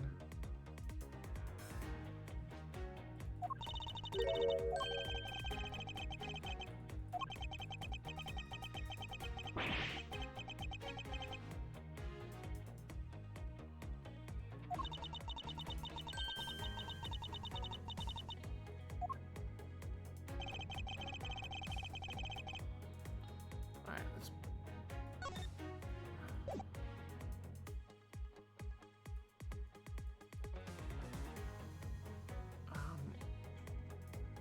please move, can you move forward, please? There we go. Hold it! So you saw Mr. Cochran. You never saw Mr. Cochran again after you left the theater. That's great. I'm an incredibly busy man, you know. Well, like Mr. Cochran ran into Ambassador Polino. You now you push this murder onto someone else? How dare you, saying that I would kill Manny? Ambassador Alba, I demand you refrain from making baseless conjectures. I was merely offering a possibility. No, this won't do. I can already see this is turning into an international incident. Pressing who here? In any case, what we need to do is stay positive and forward.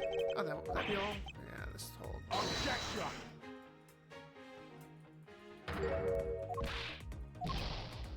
We'll load again, and we'll press the second statement and then go to that one to the conclusion.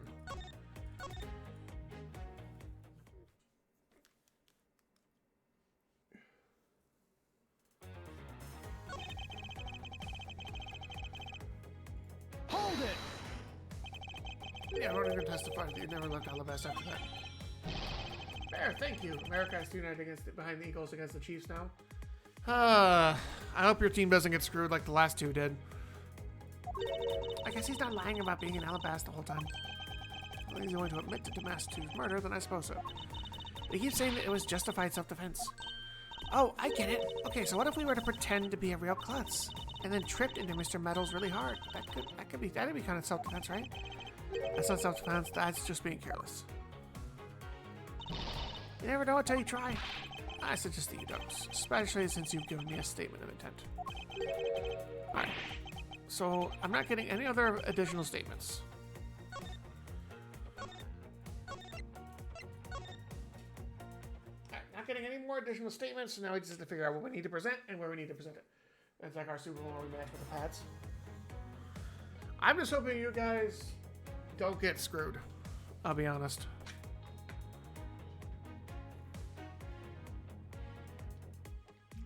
The refereeing has been especially bad with the Chiefs on the field the last fucking 2 games. It's been especially bad. Alright, let's see.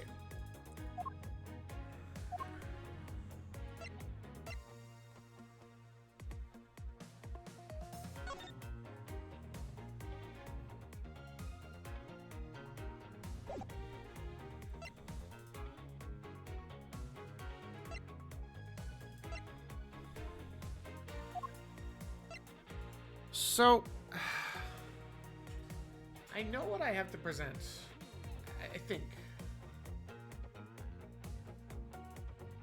But it didn't work, and that's the thing that got me.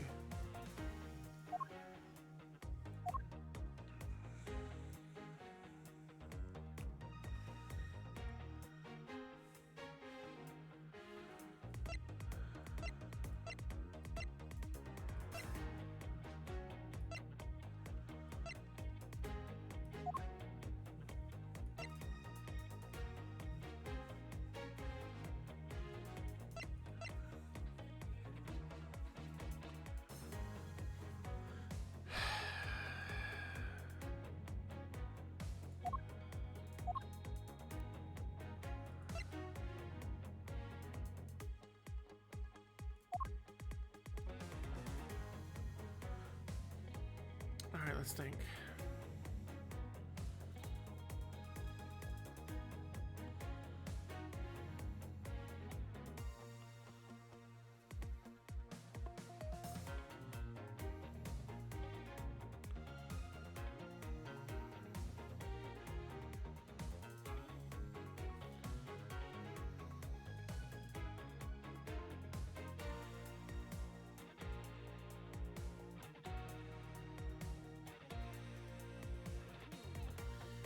So he met him here and then went right back.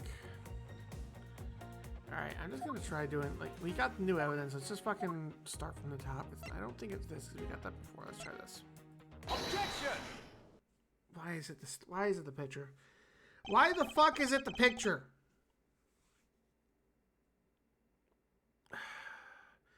How is this proof that... never mind. I'm just don't fucking... Never mind. I was just gonna go down the list. Fuck it. I'd like you to take a look at this picture. It's a rather pretty nice picture, isn't it? Just to commemorate the restoration of relations between our nations. Oh, it's commemorative, alright. One that catches the proof I need to show that it was you who committed the murder. Come again? Oh, so we're just gonna fucking blatant... Never mind. Never mind. Never mind. I don't need to understand why it's doing what it is. Think. Alright. This is the knife that killed Mr. Kojin. I see you recognize it as well as you should, for it was who brought it to the theater. You hid it among the flowers you were to give. You know this. I do. You hid it among the flowers you were going to give to the Steel Samurai. Meaning you killed many Kojin here at the theater.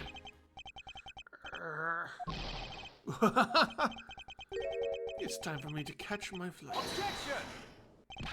We're not through yet. Objection! It's game over for you, Mr. Edgeworth. But I thank you for the entertainment. No matter how passionately you orate, the end result will still be the same. I won't be returning to this country ever again. That's right.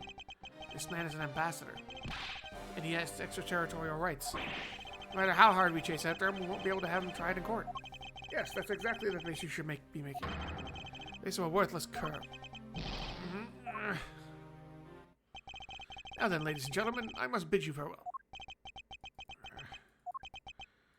The courts. Is there no one who can lay a finger on this man? Is there really this early yet? Agent Lang, sorry to keep you waiting, Mr. Prosecutor. Out of my way. My plane is going to take off soon. Sorry, but you're not going anywhere. Mr. Alba. I'm through playing games with you people. You can't touch me. If you do, it would spark an international incident, Agent Lang. Sorry, but no, it wouldn't. What? Yes, hey, Mr. Prosecutor. Good job holding the fort down until I got back.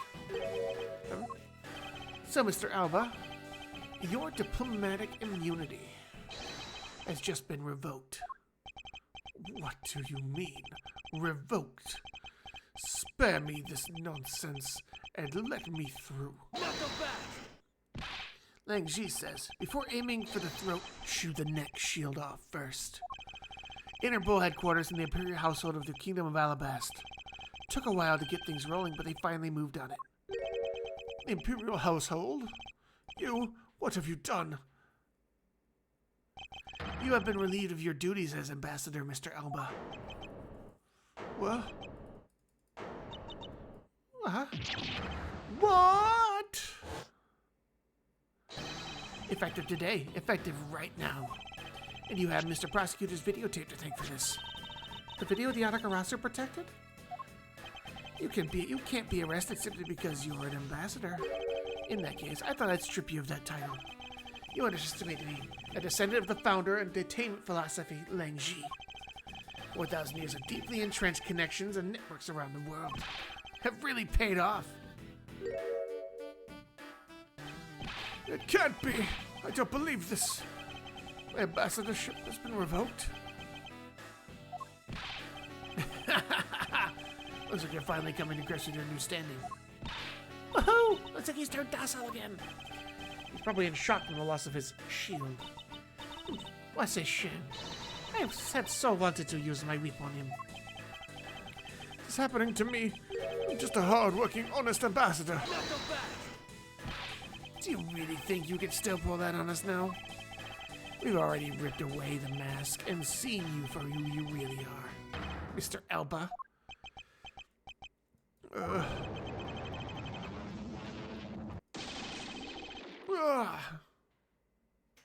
Objection.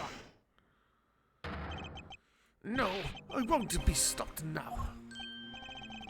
He still intends to fight us? So what if I'm no longer an ambassador? You still don't have evidence on me. That means that you cannot arrest me. I'd expect no less from you, the boss of the smuggling ring. Well, the rest is up to you, Mr. Prosecutor. Understood. You say that I killed Mr. Cochin in the theater. But even if that's true, there was a knife in my bouquet. I left the bouquet in the theater. So anyone could have taken it out from there and used it, right? Besides, the claim that he was killed here itself is odd. After all, wasn't his body discovered in Babel? You're claiming that I carried his body all the way over there. Preposterous. Objection. I'll be the one to prove whether it's preposterous or not. Gah. It's Ambassador ex-Ambassador Alba. Are you ready? Yes, this is no game. This is war.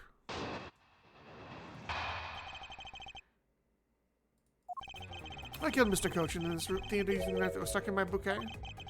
I left the bouquet in the theater. Anyone could have taken the knife from there. Besides, Mr. Cochin's body was discovered in Babel, right? There's no way for me to have transported his body from the theater to Babel. Look, don't you think you've had enough fun with me? You've already stolen my ambassadorship from me. Would you let me surrender too? Not so fast. You have no plans to ever return to this country, isn't that right? Did you know that a bunch of your subordinates are seeking asylum because of you? As if I care. Hey, Mr. Prosecutor, boot this guy out of the embassy so we can finally end everything. I know, and I will give it my all to see that he leaves in handcuffs. Without the title of ambassador, he is just another witness. Yes, just another witness. Alright, what are we waiting for? Let's get this guy. And get him good. What if they understand that all I can do is present evidence to his testimony?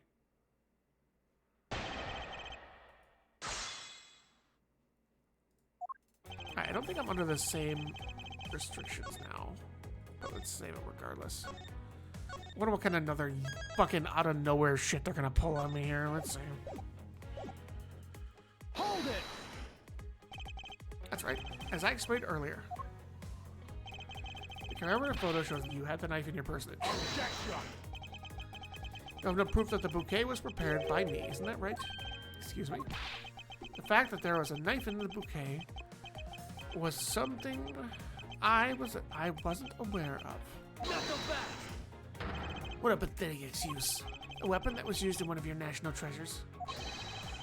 Isn't that exactly something anyone other than you could touch, let alone take? I allowed some of my trusted subordinates to handle them. Could have been my secretary. You're an even bigger slimeball than I thought. You would push the guilt of Mr. Cochin's murder onto one of your subordinates. In any case, the fact that the knife was in the bouquet means nothing. The bouquet in the theater, anyone could have taken the knife from there. Hold it. You still wish to deny your actions? And you still wish to deny reality and accuse me of murder? What? I'm not in denial. Even though he's not an ambassador anymore, he's still got some real bad attitude. I believe it's because he's no longer an ambassador that he can let himself speak freely. Well, if he's not holding anything back, then neither should I. Wait! For the sake of the case, please refrain from what I think you're about to do. Quite the pair of frightening women you are, but I digress. Besides, Mr. Cochin's body was discovered in Babel, right? Hold it. Even if he was found in Babel, he was killed somewhere else. Objection. Stop bluffing, because you can't prove what you're claiming. As well, court-martial in my country, you have already been removed from the room. Are you taunting us on purpose? Because I'd be happy to show you my claws. Hold it. Hold on, Agent Lang. Allow me to fight it my way, with evidence. I was just joking. I'm not so easily ruffled by the likes of him. Too bad. Although I'm no longer an ambassador, it still could have been an international incident. You have the will to threaten us with that mouth of yours. and perhaps you can use it to return to the testimony. Very well. To be fair, you should watch what you say as well. Transported his body from the theater to Babel. Hold it! Is that really so? You could have easily blackmailed your subordinates to be quiet and then moved the body. Objection! That's quite the insult to me and my subordinates, and I'm afraid we can't have that. It's very difficult to enter my embassy, as the guards always conduct a thorough check. Someone so much as makes an unnatural movement, and it would arouse their suspicions. Alright. Give it a second, we have more ads to look.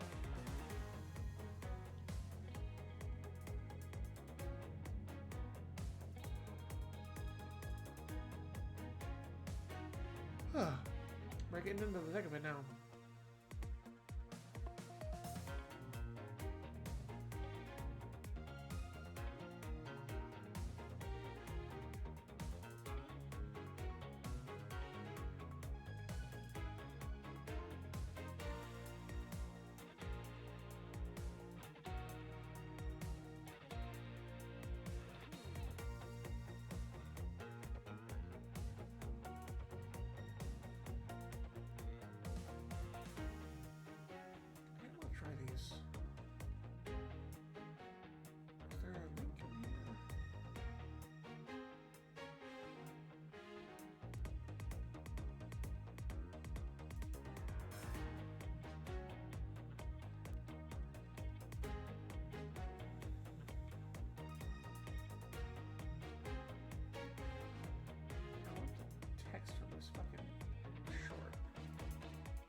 While I'm between looking for specific, I like to look at different recipes during this time, as well as talk with you guys. So I want to make sure that I can. Yeah, I always want to try new things. So I'm always looking for new things to look at.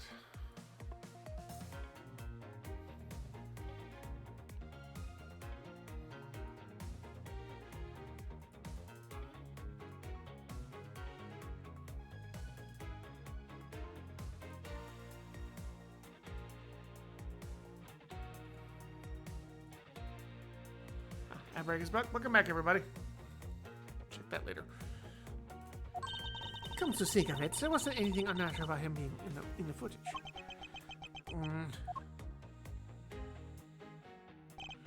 Wait. Think about that for a second. Mr. Alba said that the guard would become suspicious if anyone acted unnaturally. But then, by the same token, the guard would not become suspicious if someone were to act naturally. If we trace Mr. Alba's movements, we should find some hint of resolving this case. Right after the Samurai State Show, he went back to Alabast, right? From there, he started preparing for his speech in the Alabastan embassy. It does sound like it wasn't impossible for him to have gone to Sabapali's embassy. He couldn't have gone to Babel, but the body didn't remain at the theater either. Is it possible the body was temporarily taken to a different location first?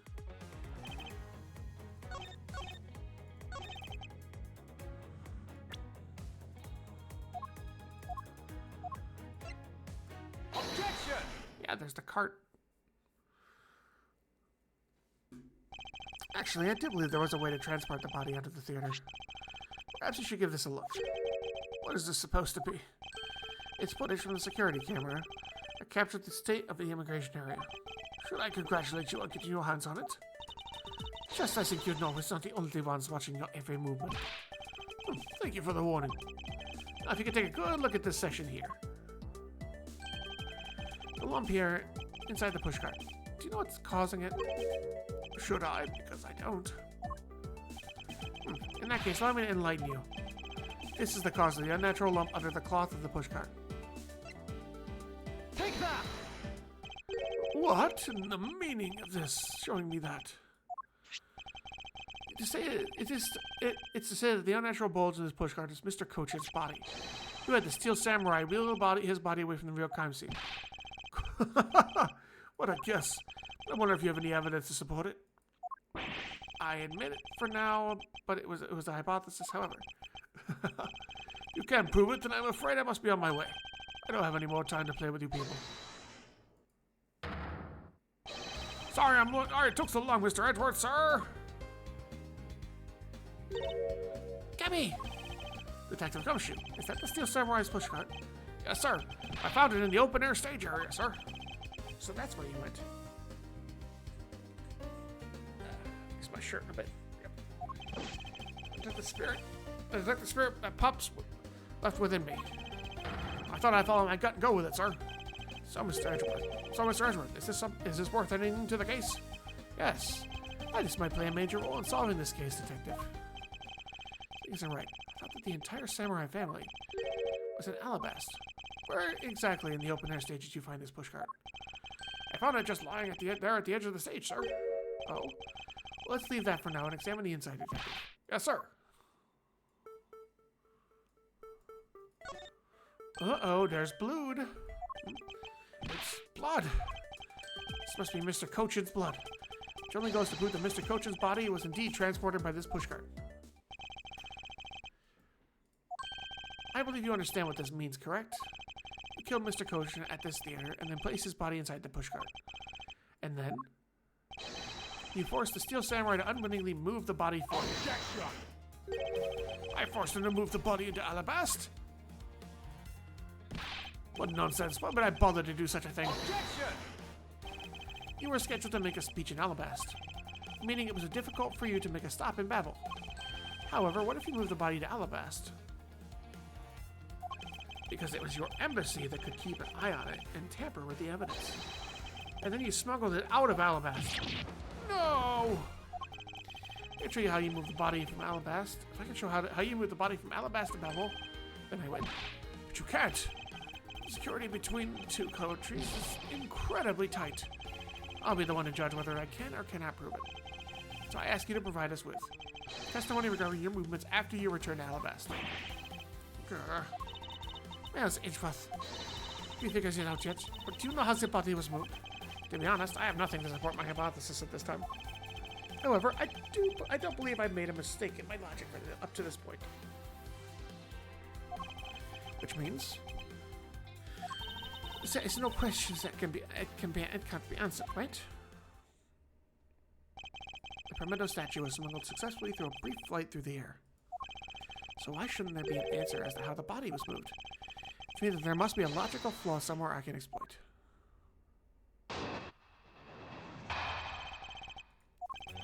To return to Alabast, I had my picture taken with the Steel Samurai shaking my hand. Then, just as I was about to start my speech, the Yatagarasu appeared. I feared for the national treasure, so I raced back to my office. Is that all? Yes, that's all. Objection!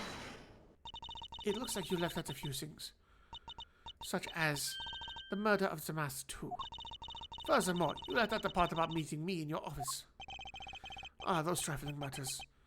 I don't believe I need to speak of those things again. I do so hate to waste time. What?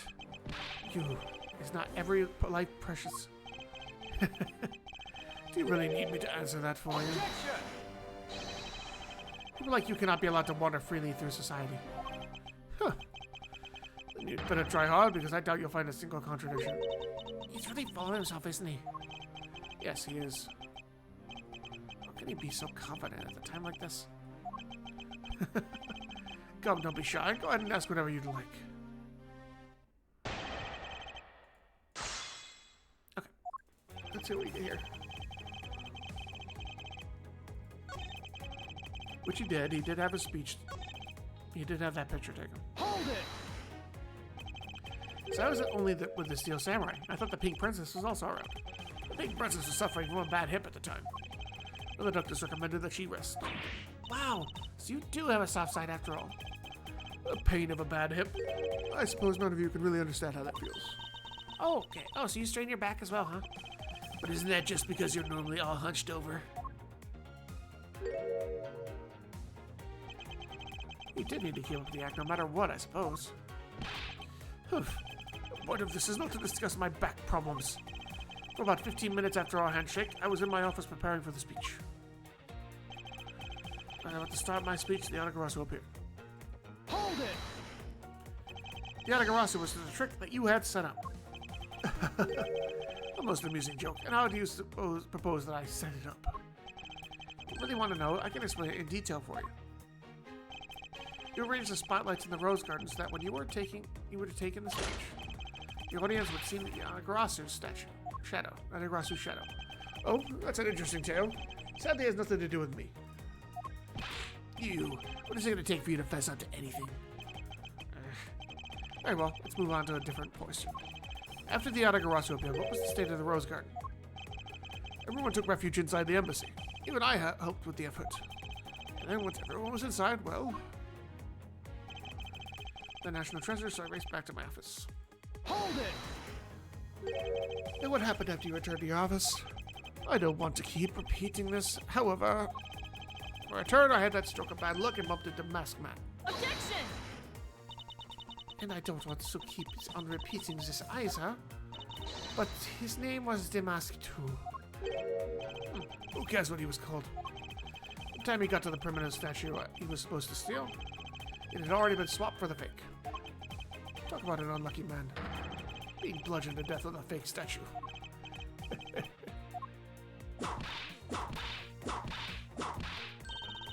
Is Fakaima's really letting a whip fly now? Eek! I think the scary part is her silence while she's doing it. She must be at the limit of her patience as well. Physical attacks are meaningless here. Only evidence will suffice. I can't find a single flaw in his argument. At this rate, I won't be able to prove that he is actually guilty of anything. Oh, we finished here. Where's Edgeworth? Can you not come up with how the body was moved to Babel? Sir, Mr. Edgeworth. Even after proving so much, is he going to get away with it? Stand.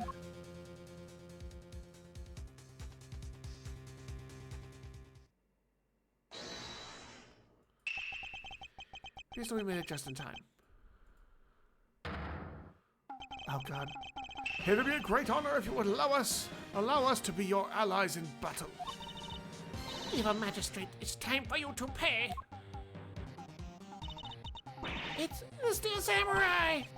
Oh, you're mistaken, for I am Steel Samurai Daddy, married man of Neo Old Tokyo.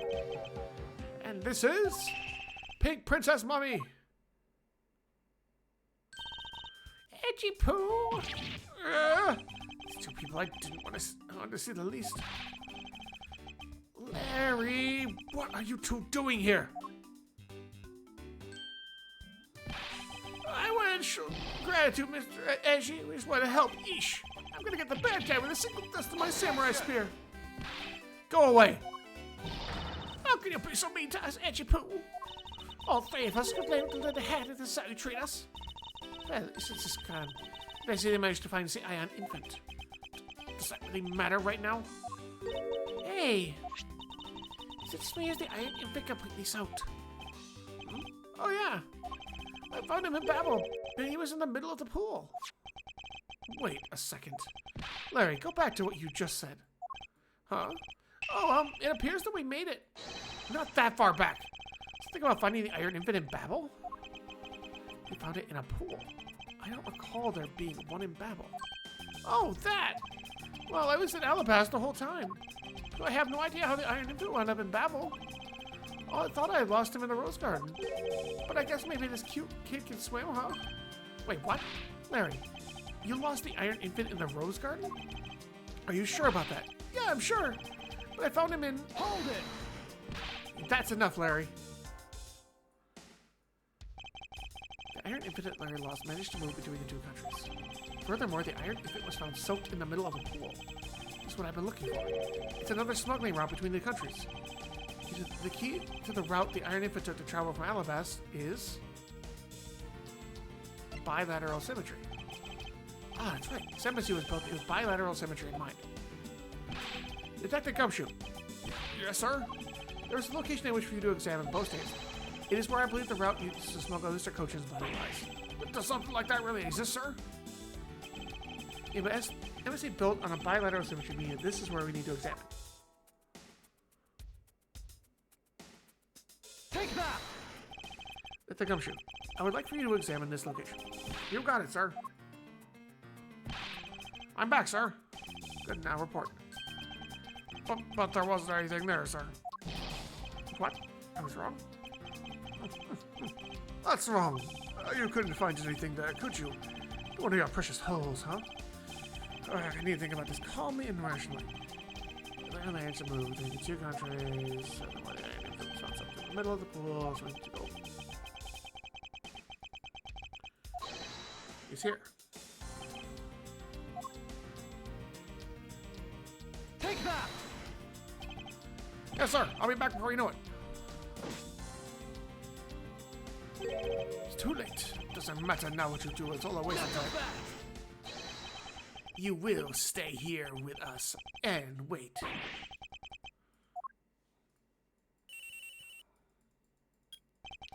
This is Edgeworth. Mr. Edgeworth, it's here, sir. There's a reservoir here, just like in the Rose Garden. Just as I suspected. What is it? The two sides of this hemisphere mirror images of each other, which means that there is also a pool at the corresponding location of the Babelese side. So Coach's body was moved into Babel through the pool in Alabaster. Objection! Avoiding the topic with vague answers like that is unbecoming of a prosecutor. Don't mind, I'd like to see more physical proof if you have any.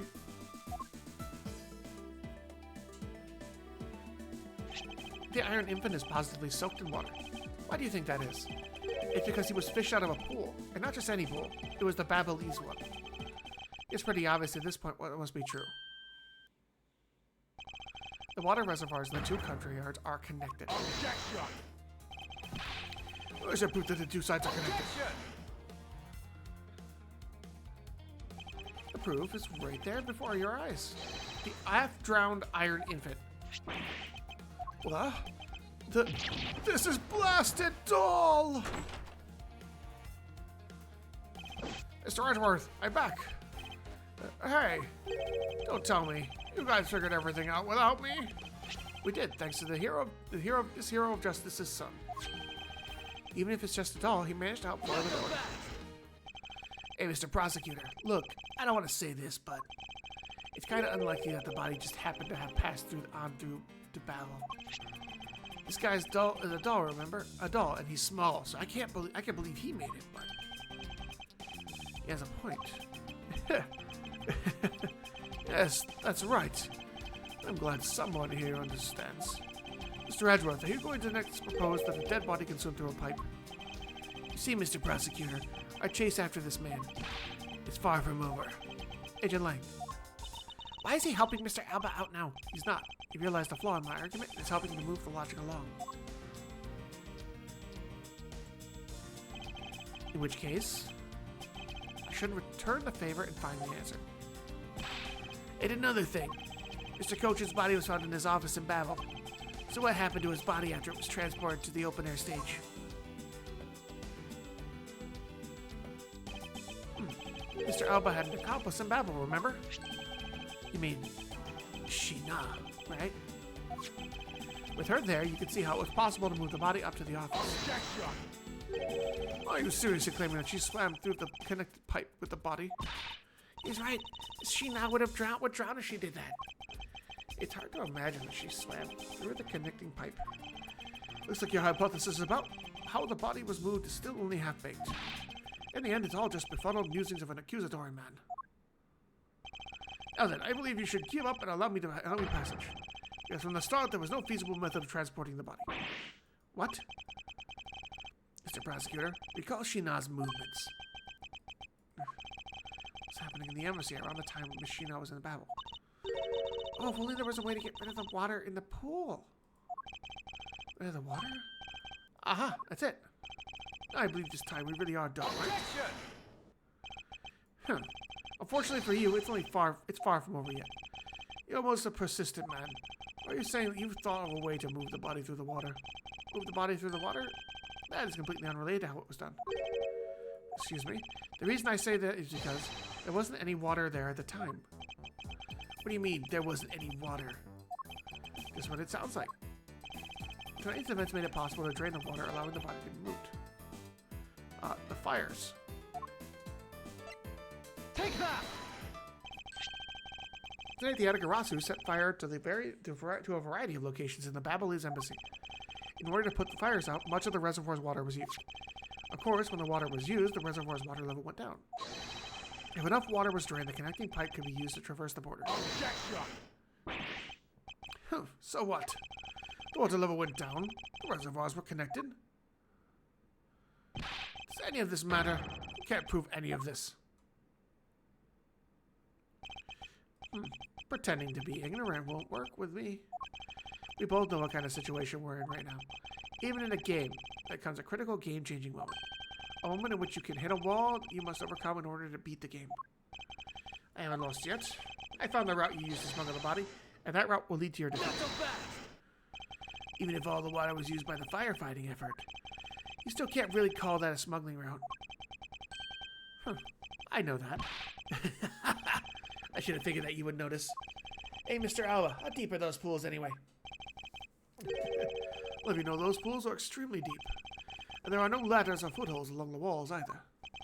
It would be difficult for Sheena to hold the body and climb up out of the pool. Ladders or footholds along the wall. There was no need for such things. What do you mean? If one were to use a certain something, they could go up or down in the pool at will. Oh, looks like you've got an answer already. Well, what are you waiting for, Mr. Prosecutor? Enlighten us already. The way in which Machina and the body were able to rise to up to the ground level. If there was a way to control the water level, that could be... If there was a way to control the water level, that could be the way the body was moved. This was due so that the body and Machina could move up and down in the pool.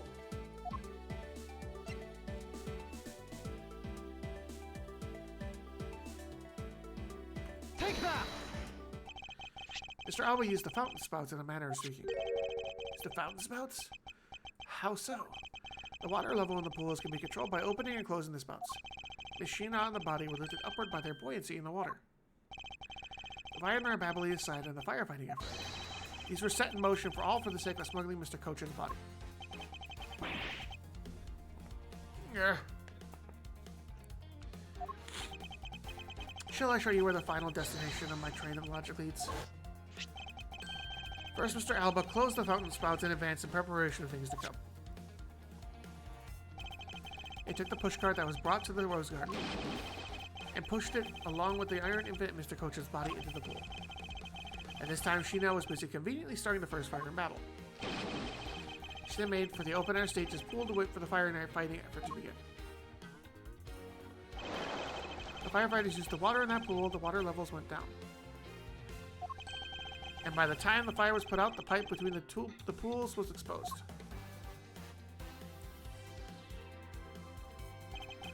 And then she pushed the pushcart from Alabasta into Babel. Once that was accomplished, Mr. Alba simply opened the fountain spouts once more.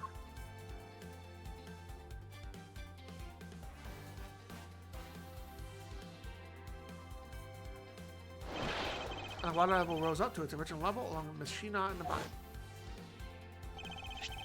After that, Miss Sheena used the pushcart to carry the body up to the Secretary's office. There's an elevator in the embassy after all, so you see, even with her small frame, she could have easily transported Mr. Coach's body.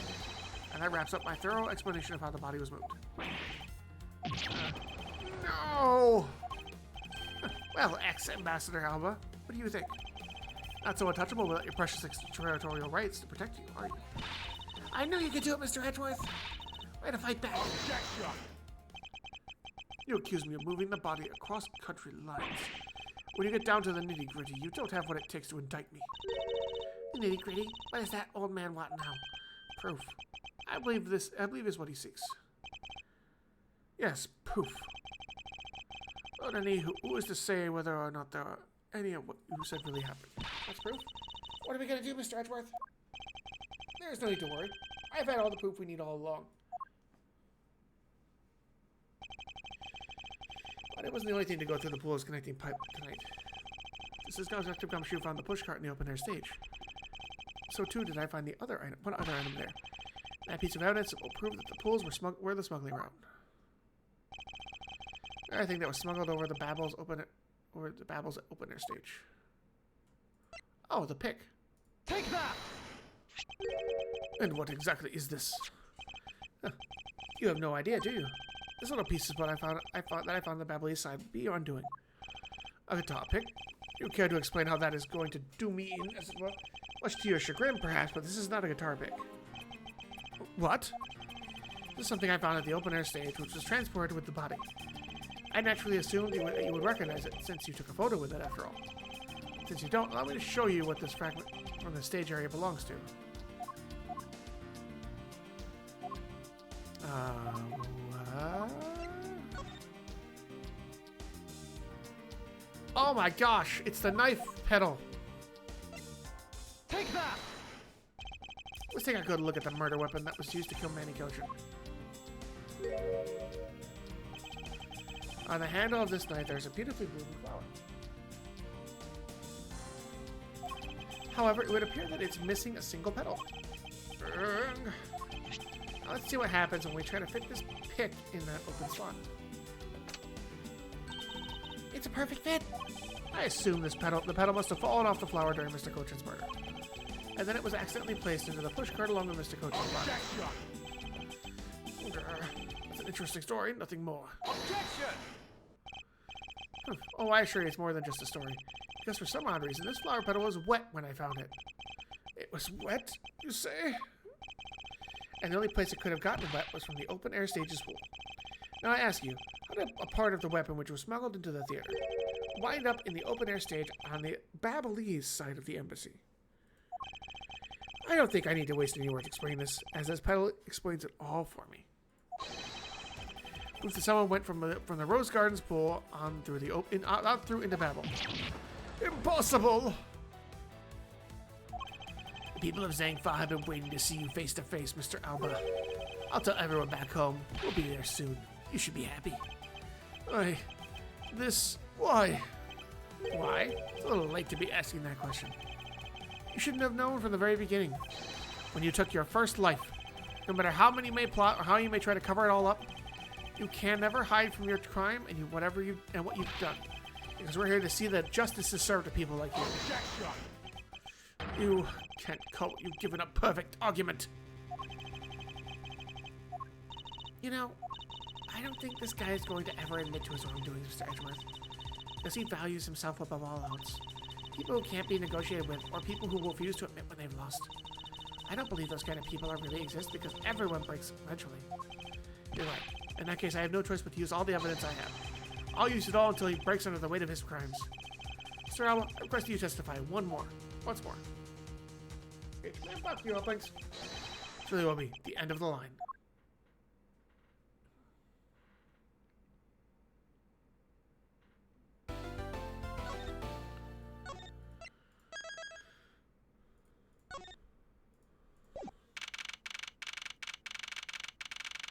By the way, it's 3 a.m. right now that they're doing this right now. You know, it's really funny.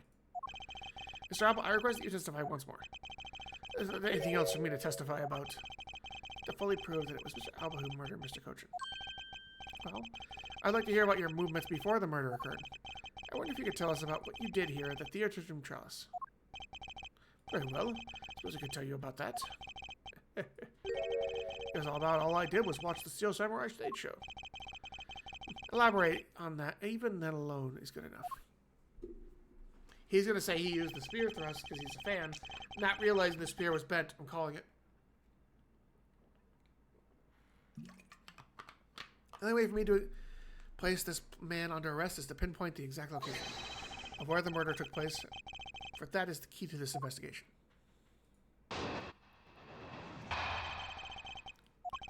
I watched from the last row. The stage was well lit, but it was dark out in the audience.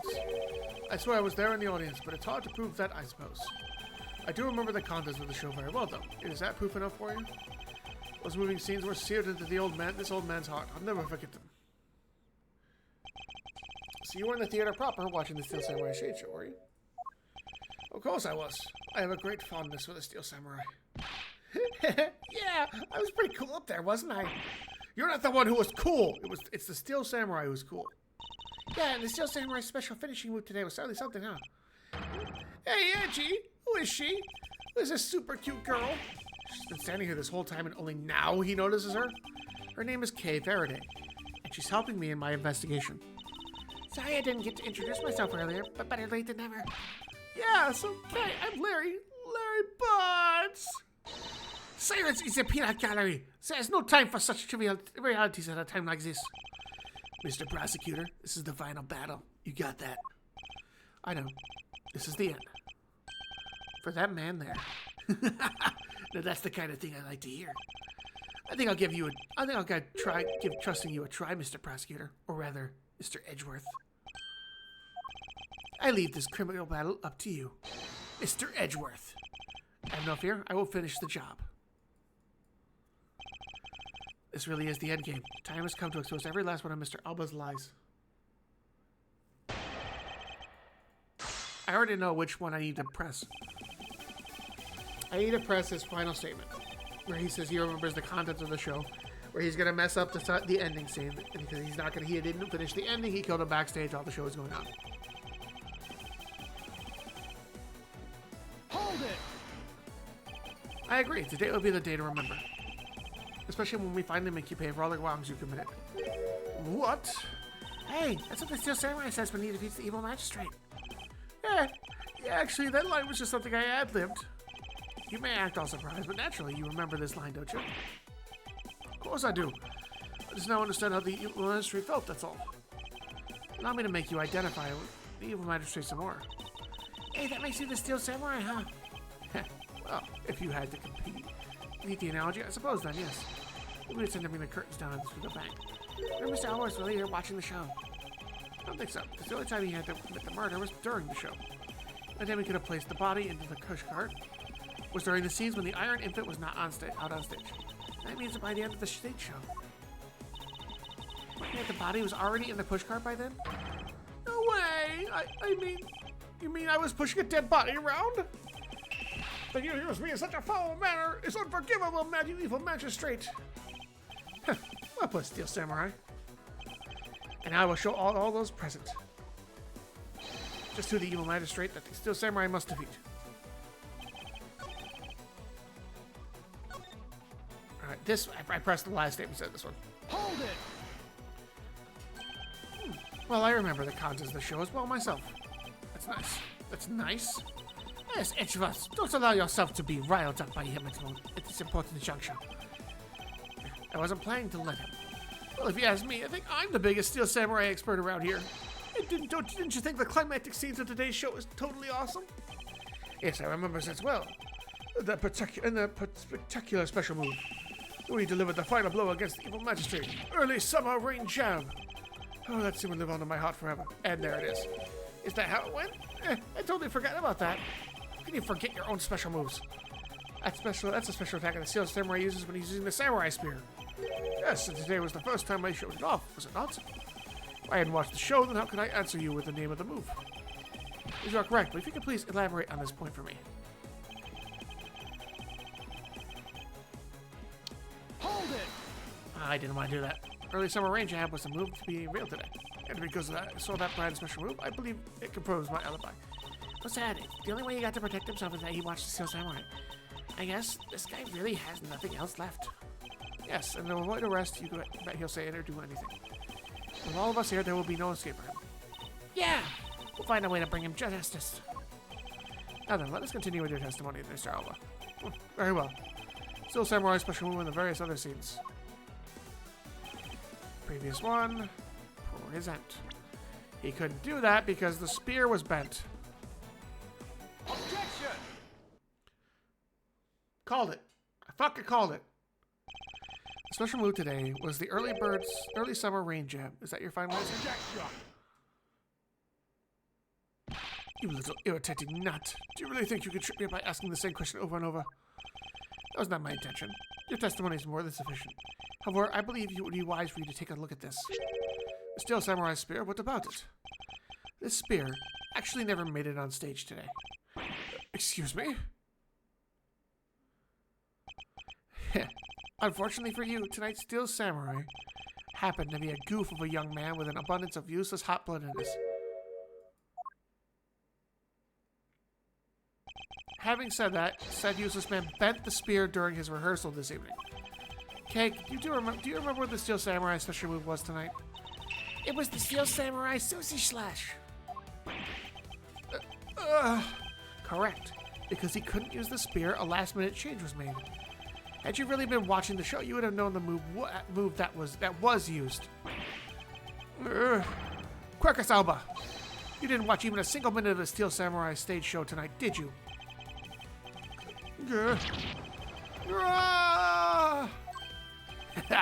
So if he wasn't watching the show tonight, still it opens up the possibility that he was busy killing Miss Sakochian instead. So where were you during the show? I demand an answer now.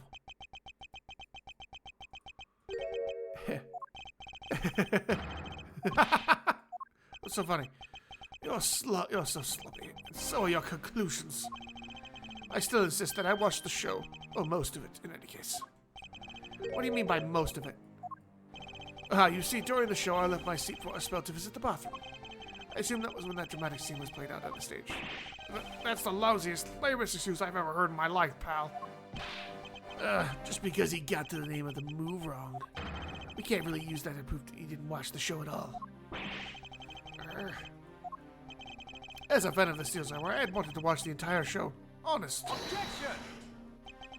As a Steel Samurai fan, for someone who wasn't even in his seat for the climax of the show, you have no right to call yourself a Steel Samurai fan ever.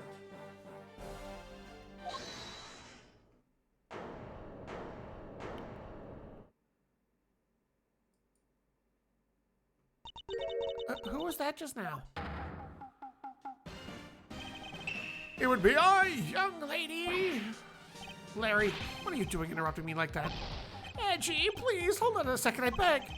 You may never accept this old man as a Steel Samurai fan, but I totally think he's a Steel Samaniac. What exactly is a Steel Samaniac, pal? I believe he meant to say Steel Samurai Maniac.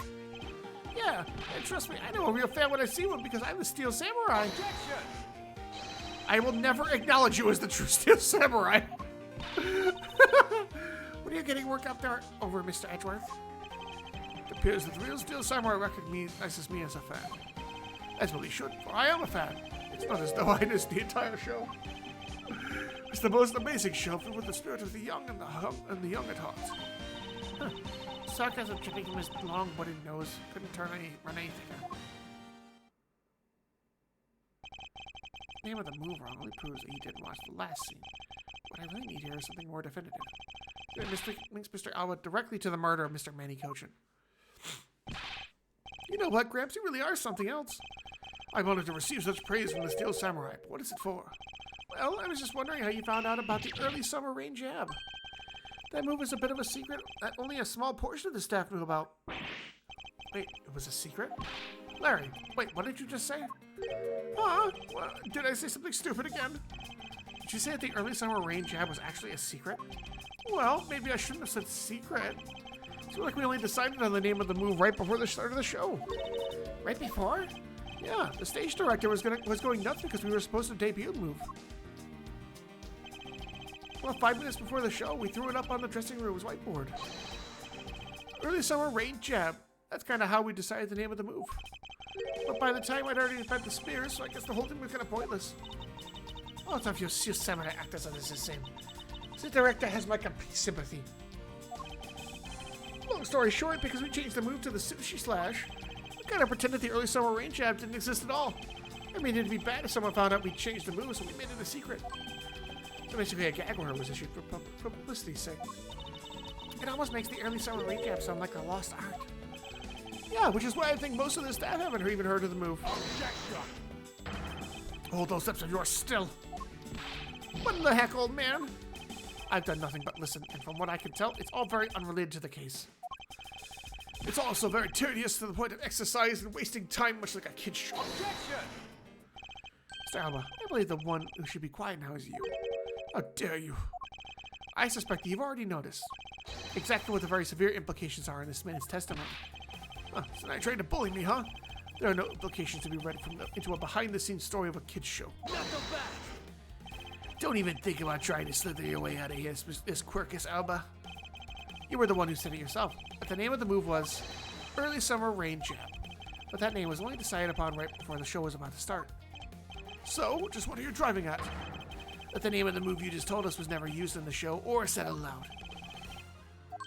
Now then, would you care to tell us about how you found out the name of that move?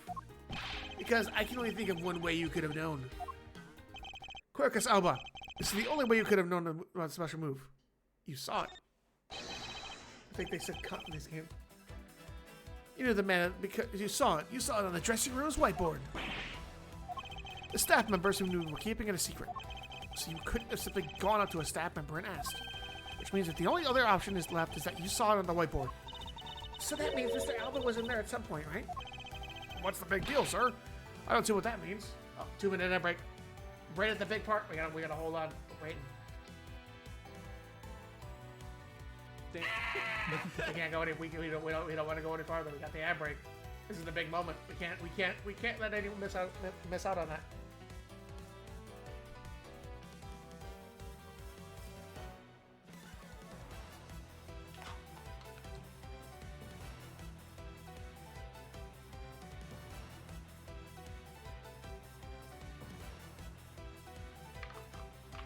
We gotta make sure we don't want anyone to miss this. This is the climax. We don't want anyone to miss this.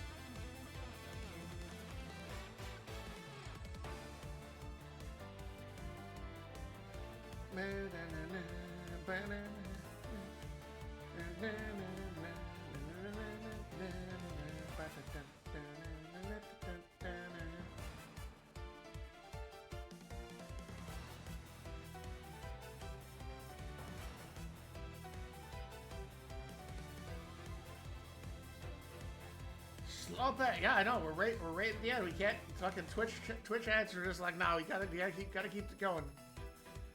So we're just gonna wait. We're just gonna wait and let it go.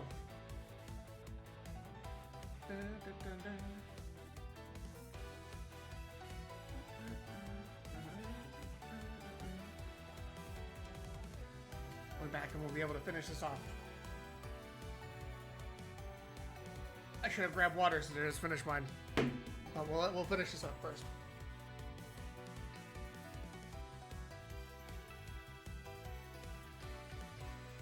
We'll get water when we're in between games.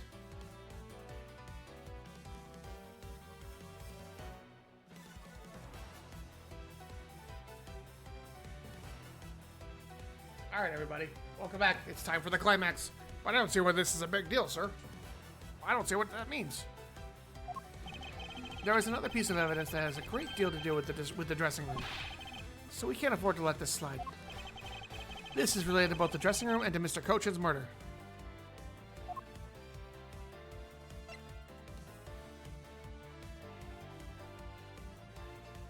Can I really be the samurai dogs? Take that!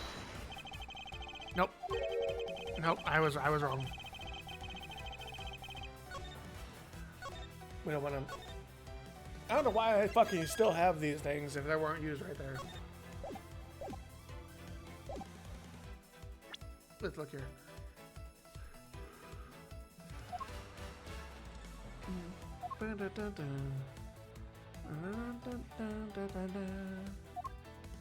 Oh, it must be this.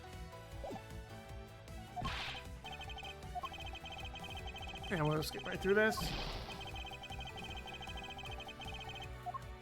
Yes, well, the time I present to you the real piece of that will prove my point. This is the related to both the dressing room and to Mr. Cochin's murder. It's the cart. Take that! The pushcart that was used to move the body was right there in the dressing room. During the show, the pushcart was awaited its turn to be pushed on stage in the dressing room. It was finally pushed there, along with the Iron Infant, as the last piece of as seen in the show. And then, right after the show ended, it went into Alabasta along with the Steel Samurai.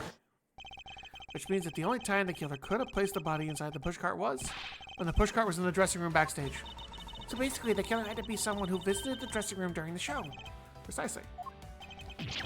Grah! Oh, but wait, what if, and this is just a what if the murder took place right in the dressing room? What do you mean, Kay? I have to admit, she brings up a valid possibility. During the show, the dressing room was supposed to be devoid of people. Slipping undetected into a private dressing room, that would be simple as pie. Sekira must have come up with the idea to move the body with the pushcart same too. Correct, thus making the theater's dressing room the ideal location for the murder of Manny Cochin. Quercus Alba, during the show you went down to the dressing room. And I want to know why. Yes. Yes, I was there. I went into the dressing room. Oh, I knew it. I'm placing you under arrest right now, pal. You got that? Arrest! Objection! Not so fast. What is it now? Don't I deserve a chance to explain myself? Explain? What is there to explain? Maybe I told you earlier that I went to the bathroom. Well, I got lost when I did. I wanted to ask for directions. When I opened the dressing room door, no one was inside. That's when I saw the name of the move on the whiteboard. You punk. Still trying to get out of this. You get away with it at this point. Mr. Edgeworth, isn't there anything we can do to stop him? I don't have enough evidence on hand to do anything. I don't have the airtight evidence I need to put this man away for good. Well, if that's what I need, then perhaps... Agent Lang, I believe an investigation of the dressing room is in question is in order. It's possible we may find new evidence there. Yeah, Mr. Edgeworth pokes around in there. I'm sure he'll find some new facts, pal. Oh, if we use Little Thief, we may even learn something from a recreation. Not so fast! We don't need to do any of that. What? Wolfie? How could you... I'm not saying this to be mean. It's just that we've already searched there. I meant really something else. And they found nothing. There's only one thing I can say to you, sis, and it's that they found nothing. That's it. I guess you're right. If they had found something, they would have reported it to us. They couldn't find anything because there was nothing to find. If there's no info to feed Little Thief, then I can't do much help either. Is this the end? The murder took place in this theater, which is not protected under extraterritorial rights. And the fact that it was Mr. Alba himself who committed the murder. I can prove that both statements to be true. Mr. Alba walks away a free man. There's no other course of action left to us. It would appear that your hand of cards has turned out to be a bust. If you'll excuse me, there's a few people I missed my flight. I must make haste to arrange to a new one.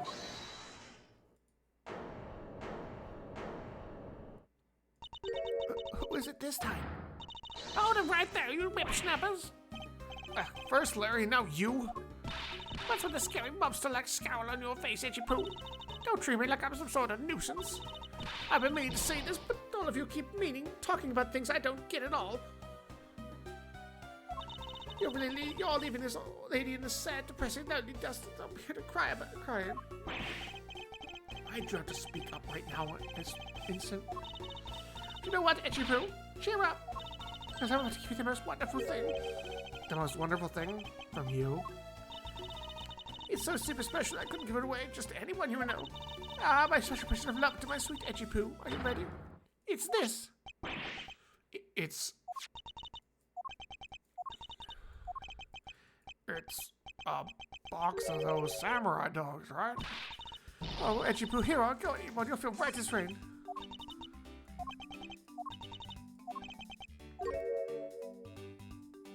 Are we through here? Why do everyone get so quiet all of a sudden? Itchy Poo, tell me you understand the depths of this lady's love for you. Might want to hand out snacks willy-nilly, you know? No, sir. Dr. Cook. Maybe because maybe it would be good if you fed you when you were nice and full. One day I want you to serve you some of my own homemade food. I mean, this isn't the desire of every woman to make sure that the beloved mother goes hungry. And she's going to go on and on. Mr. Edgeworth, can't you do anything about her? There's no power on earth that can force that woman into silence. I'm so sick and tired of all you people just look down on me. Even this box of samurai dogs played me for a fool. It had a special design on its fan, like the Japanese flag. So I thought it was special. When I ate one, it just tasted like all the rest. Oh, it made me so sad. A special box with a Hinomaru like fan on it? I've never heard of such a piece of merchandise existing before. But there it is. The red sun is on this fan is filled in. Is it possible? Could it be? After the show, the samurai dogs are piled up on the dressing room floor, where there is no such thing as Hinomaru dog. The contradiction of facts between something that should not exist and yet does. Raising the red sun may just be what we need to point us in the right direction. At present, the studio of Bigwigs basically told us to play delivery boys. You were supposed to deliver the dogs off to the embassy people and tell them hi. I had to pile them all into the push cart just before push cart just to move them. I believe you understand what this means, correct? You killed Mr. Kochin at the theater, and then placed his body inside the pushcart. And then, you forced the Steel Samurai to unwittingly move the body for you. Time to piece the final pieces of the puzzle together, no matter how fragile or small the connections may be. When you found them all, the trade of the truth will be your game. The samurai dogs.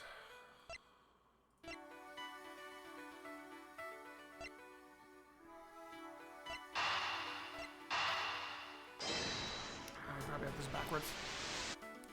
No. These just don't fit together quite right.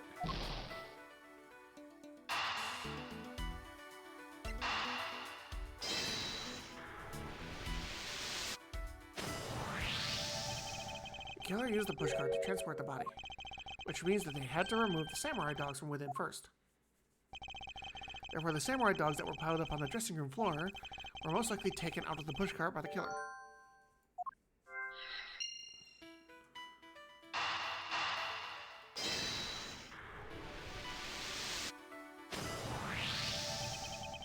That which should not exist, this box of samurai dogs with a Hinomaru on it. This red sun was filled in when the killer was busy removing samurai dogs from the pushcart. And it's proof that the murder took place in the dressing room. As long as this red substance turned out to be what I believe it to be. Wendy Oldbag, I thank you. What you have given to me is truly something very special. Edgy Poo! Mr. Edgeworth, are you sure you're feeling okay, sir? Mr. Alba, as I suspected, you killed Mr. Kochin in the dressing room. How many times must I listen to you repeat yourself? Haven't you figured out yet? Your words are meaningless, worthless, powerless. The only way I'm going to continue to cooperate is with some definitive evidence. That arrogance, that self-confidence. You believe that you've erased every piece of evidence that could incriminate you. However, there remains one piece here, and it is what will put you away for good. Ha! You're bluffing. Oh, hey, Mr. Prosecutor. Sounds like you finally found them. Finally found the fangs that we need to go after this guy's jugular. So tell us, what about the box of samurai dogs that's going to put the old man away? Trace evidence that will bring him down? Why, it's here, of course.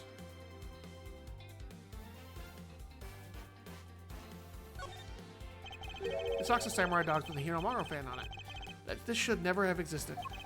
So I want you all to take a good look at this red spot. It's a single drop of blood. Huh?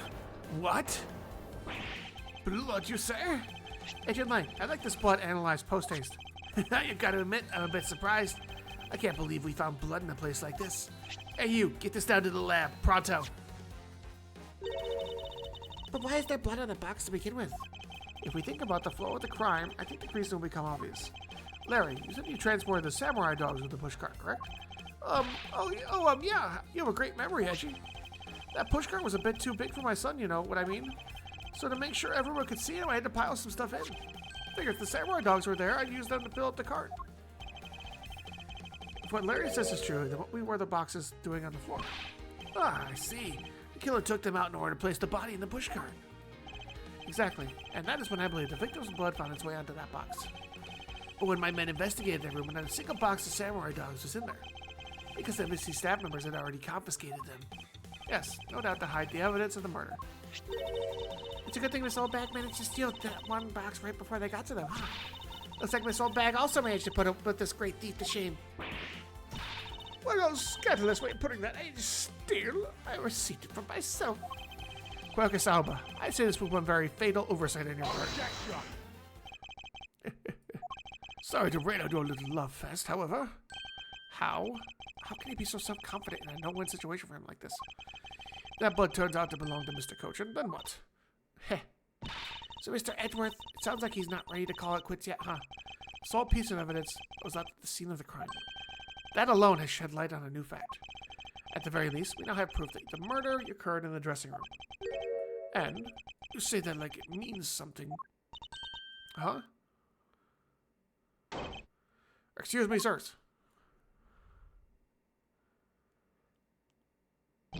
Report. What were the results of the analysis? Sir, the analysis came back and confirmed that the red substance is blood. I knew it. With this Quercus Alba. Mr. Edgeworth, I wonder if you might humor my question. Your question? The one from before, or have you forgotten? Even if that is Mr. Cochin's blood, what difference could it make? Like we already told you, it proves that the crime scene was in that dressing room. Objection. It doesn't prove that I'm your killer, does it? That's is a very good point. The blood in that box doesn't prove that Mr. Alba is the killer. Then this evidence is meaningless. That can't be. We were so close, sir. I would have smacked that smug look off his face. Come on, there's got to be something we could do. We finally found a solid piece of evidence. There must be something I can expose with it.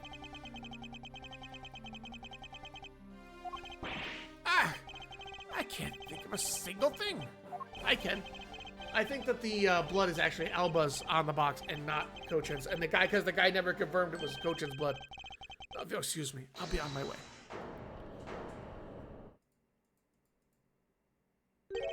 Who was that? It's too late. You won't allow anyone to stop me now. It wasn't me, pal. It wasn't me this time either. It wasn't me. It was me. Why did you... because I haven't finished reporting everything to you yet, sir. There's more? What? Hurry up and spit it out.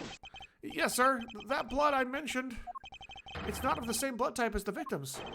What? No. What? What? What do you mean it's not the same type? You mean it's not the victim's blood? It isn't his. Then who the hell's is it? I don't know, sir. All I know is it's not the same blood type as the victim, sir. What should we do now, Mr. Edgeworth? I had no idea what's on anymore. Neither do I. Well, what an amusing turn of events. That blood drop proved something to be a true, all right, namely my words. And which one of your words would that be? The ones where I said that your words are meaningless, worthless, powerless. The blood has nothing to do with the murder investigation whatsoever. Did I remind you that the blood got onto that box long before it entered my embassy? What sort of nonsense? Hold on, I want to see something. Can I see it here? No, you can't see any bandages. Yeah, it's blood, pal. There's no way it's not related to the murder. So you would like to believe. What if someone preparing for the samurai dogs had a small nosebleed? But then, I guess it's possible. Damn it! Have we been wasting our time on a red herring? The blood doesn't belong to anyone connected to the case. That should be clue enough. Quercus Alba, you bastard! Silence! Don't you ever address me with such a filthy word again. I wasted no time with you, and you have no answers. Now let me through. Alba, it doesn't matter where you run off to. You'll never escape me. Someday, I'll have the satisfaction of seeking my fangs into you. You'll see. And all of Interpol will be behind me, working to see that that day comes. Do you know your words sound like to me? They sound like the whinings of a pathetic loser of a butt. Oh. That's really the extent of all I can do. Is the blood really from someone completely unrelated to the case? Or is there another possibility? Someone else other than the victim? I thought I had him backed into a corner. It is I who was backed into one. In a situation like this, what would that man do? What would he do? What would he, who can turn any desperate situation around, do? Turn it around. That's it. It must turn my way of thinking around. It's not whose blood on this. It's whose blood could get on the box like this. I think about it that way. Blood got onto the box when the body was being placed in the pushcart. And the owner of said blood must have been in the dressing room at the time. And there's only one person who that could be. Well, I must praise you for trying so hard. It's because of your kids that I was removed from my center stage. And will be forced to live out the rest of my life in the shadows, unfortunately. But it's not a total loss, as the underworld will allow me more freedom than you'll ever know. Freedom like what the raven feels as it flies through the dark night sky. You can't lay a finger on me now or ever. The arm of the law is powerless before me. Objection!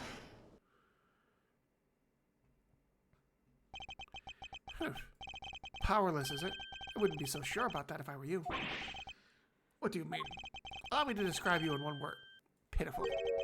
Pitiful. How so? Quercus alba, your wings were clipped long ago. And for someone who is trying to fly away on them without noticing their fact, pitiful is the perfect word to describe you.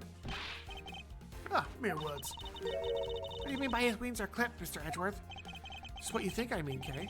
You already had him caught in our trap a while back, with an incredibly powerful, definitive piece of evidence. Hey, Mr. Prosecutor, care to speak in English? What are you talking about? What piece of evidence? The piece I speak of is, of course, this drop of blood. But we know it's not from the victim. I don't see how it remains irrelevant to the case at all. Miss Von Karma, I believe that is exactly why it's very important in the case. I'm gonna be safe, because I know that you like to do this whole bet everything on a piece of evidence kind of thing. The part that is the most important is the fact that it's not the victim's blood. You're looking a little pale. Good. And I believe you are already aware of what I mean. Then, you know who the blood belongs to? Of course I do. This piece of evidence is the irrefutable proof that will stop the killer in his tracks. This blood that spilled from the box of the samurai dog belonged to this person. Take that! The blood of the red sun on this box belongs to you, Quercus alba. What? Why is his blood on the box of samurai dogs? He's not even a victim. The blood fell onto the box when Mr. Kochin's body was being loaded into the pushcart. At that time, the only two people in the dressing room were the victim and his killer. So that's what you mean. The blood doesn't belong to the victim. Since there is only one other person it could belongs to. Yes, and that person is the murderer himself. That's the only logical conclusion. But Mr. Kochin was the one who was stabbed, sir. Why would Mr. Alba have been the one who was bleeding? What if during the murder, Mr. Kochin had fought back? You mean, if before Mr. Alba could kill him, Mr. Kochin managed to wound Mr. Alba? Yes, and I believe we have a piece of evidence that proves he was bleeding then. The fact that he showed it to us. Take that! Mr. Alba, you wear on your body a great wound. That was someone who demands to attack me with a pair of scissors. Yeah, and I have it way after he was in the dressing room. Ah, but it's that what really happened. You can manufacture a weapon by smearing blood on it, so I can't just accept that as fact. Shall we try a test, Mr. Alba, and see if the shape of your wound matches the scissors? Objection! You really are something else, Mr. Edgeworth. You don't let a single thing slip by, no matter how insignificant the possibility. You're one to talk, Mr. Alba. You managed to get the law to slip for 10 years as the smuggling rings leader. No matter the danger, you can hide every last ounce of fear and anxiety from everyone. You truly are a one-of-a-kind criminal. Objection! Master of my fear. However, to think that a person such as you could miss such a large thing. You believe I've overlooked something? You said that my wound was caused by Mr. Kochin. And it was caused here in one of the theater's dressing rooms, right? Yes, that is correct. I'd like to point out that it's simply not possible. My wound is a stab wound, and the one that could only have come from a blade. I wonder where such a weapon came from. Ah, this theater was packed with security guards. It would have been impossible for anyone to come in this area with a weapon on his side. So Mr. Alba was able to bring in the alabaster knife and a bouquet. There's some other way to sneak a weapon in a sword. Ah, but as long as you can prove that what that other way is, all of your talk about Mr. Kochin's stabbing is pure nonsense. So if that other way doesn't exist, you better hurry and tell me now. With pleasure. Wait, what? This piece of evidence shows us how Mr. Kochin brought a weapon into this theater. The key. Along with law enforcement, this piece is known as the Yatagarazu's key. That key. That's the key my father stole from here 7 years ago. And it's very unique in that it's both key and a knife. Meaning that under the guise of a key, it could have been easily brought into the theater. No! You couldn't dispose of the knife that stabbed you. Therefore, you wiped off the blood and placed it back in Mr. Kochin's pocket. After all, the key itself opens the safe in his office. Inside that safe, there was a document about Cadopian paper. Signed by Mr. Cochin. In order to make it look like Mr. Cochin died as the leader of the smuggling ring, you had to make it so that the police were the ones who opened that office safe. All that hard work to save yourself only served to destroy you in the end. Shall we try matching this nice blade with your wound, Mr. Quercus Alba?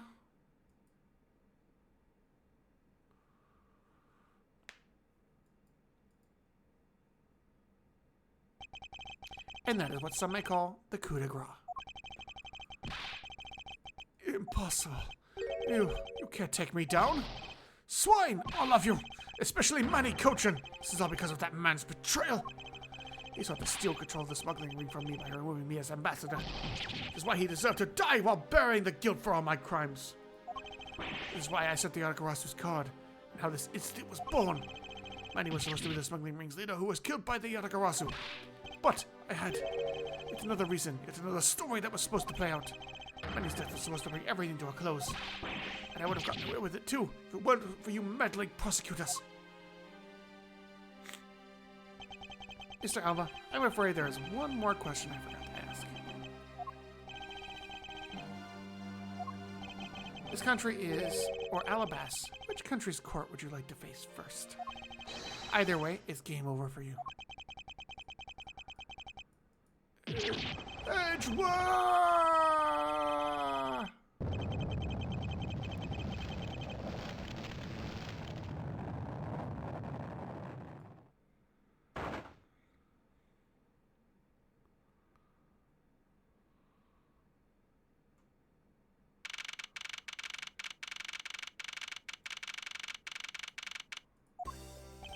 Oh, this is it, the big day. It's Mr. Alba's trial today. And next week, he's scheduled to stand trial in his own country of Alabasta. Franziska is headed to that one. I suspect she'll be serving a full course of whiplashes at it. Having to face Miss Von Karma in court right after facing you, sir. I don't even want to think what that would be like. I caught a glimpse of Mr. Alba as he was being escorted to the courthouse. And boy, he looked about as glum as I do the day I got my monthly paycheck. You know, I've been thinking. That flight attendant and even Mr. Portsman were all Mr. Alba's secret agents. Correct. That smuggling ring was the common thread between all of the incidents. Cammy Meal was to provide support during smuggling ops using her job as an attendant. And Mr. Portsman was to manipulate trials related to the ring to end in their favor. Oh, go you airlines and even the prosecutor's office. No one was safe from the smuggling ring, huh, sir? I suspect there are even more members of this ring spread throughout the world. Yeah, it sounds like a big op that I can't even begin to imagine what it's like. What is it, Detective? Ah, nothing. It's just, well, come to think of it, Mr. Ernest Amano's trial is also scheduled for later today, sir. I'm aware of that. Mr. Amano has been working with the smuggling ring now for over 10 years. He used the Amano Group's various connections worldwide to assist in the ring. But all of that has come to an end as his conglomerate is now undergoing harsh scrutiny. I owe Mr. Amano a debt of gratitude, but he must pay his debt to society. Well, with the arrest of both Mr. Alba and Mr. Amano, I guess that about wraps up the KG-8 incident as well, huh? I suppose so. The real killer in the KG-8 incident 10 years ago was Manny Cochin. And 7 years ago, the killer in the second KG-8 incident was Mac Ralph. Those two facts are unshakable truths. However, it seems that a lot of effort was put into hiding these and other truths from us. And I will expose it all in trials today. You're solving cases left and right today, aren't you, sir? CCU and Daidman. Perhaps now, these two brave souls who tried to make the truth known can rest in peace. By the way, I received some gifts from Ambassador Paleno. Shrimp, crab, beef. I don't need any of these, so I'm giving them to you. What? Seriously, sir? Wait, actually, I don't think I want them anymore. The way you're holding them. Don't tell me they're just coupons, sir. Detective Gumshoe, have you not read the paper recently? Ever since the two countries became Cadopia again, its economy has changed. Really? And it seems that Ambassador Paleno has reaped a few benefits from his own from it. He has been announced as the official ambassador of the newly reunified Cadopia.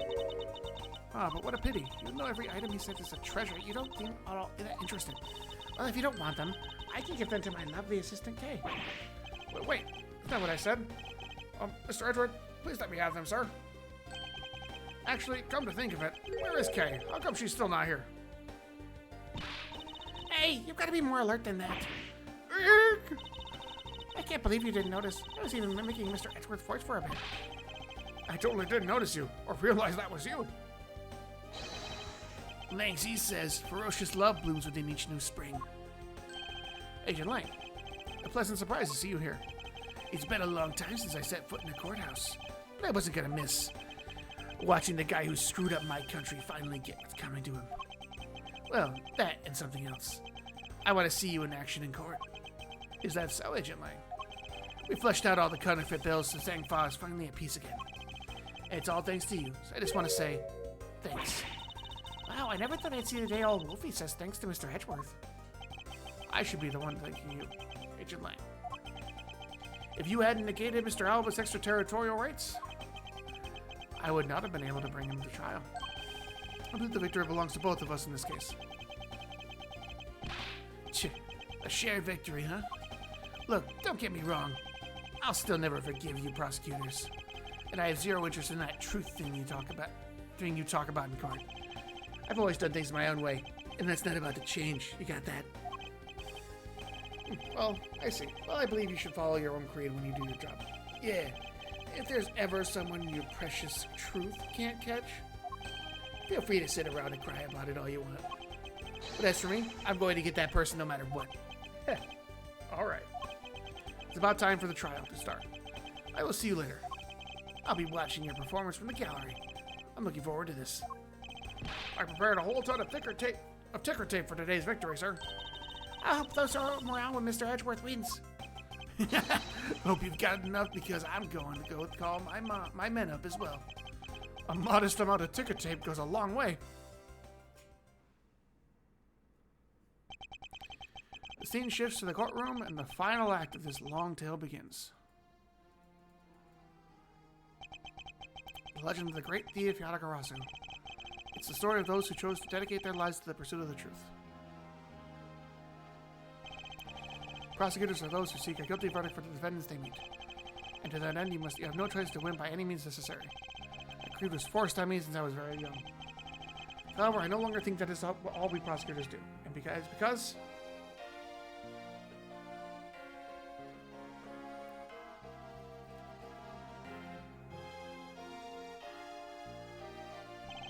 even though I've only been away from the courtroom for a short time, I feel as though it's been a lifetime since I've set foot in one.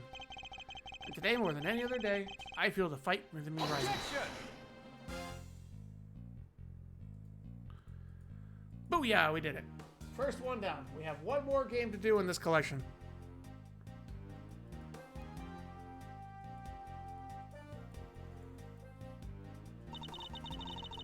We needed Mr. Edgeworth's dead for the other day. Thanks to him, I'm still free to serve in the friendly blue skies. Oh, and about my suitcases. I've been selling them on the internet, and they've become a real sensation. They simply praise that the art world has lavished on my work as being truly postmodern. The airline has chosen me to design the new line of Goyu jumbo jets. Just think someday you will be able to take a ride in my pink-walled, yellow-seated jet.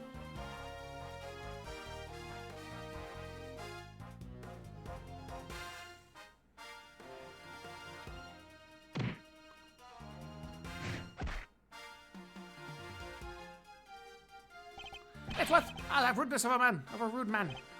Because of him, my time and money is wasted. But more importantly, I received a more fantastic treasure recently. The Primido statue of the Principality of Cadopia. It fights a bit light in my hands, but the Ambassador Palena was most generous. He gave him the fake statue. Of course he gave him the fake statue.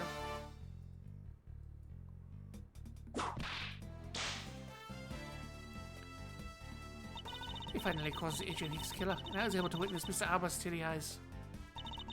It feels good to finally bring everything to a close. I received another offer from Interpol to work on another case in cooperation with them. However, the Cadopian courts await.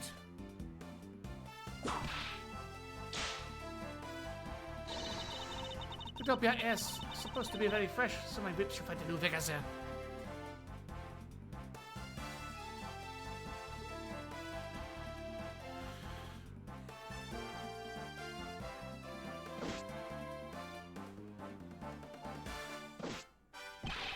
little patrolman's been fired as of today, sir. I thought it was safe if we found the gun I had dropped. But I hadn't noticed the drop my police badge, too. And guess what? They broke the scales back when I couldn't find my badge. My little life is heading a trip to the dark black hole, sir. I think I'll go to the courthouse and file a complaint against Ruffles Man. Poor Beacons. He tried.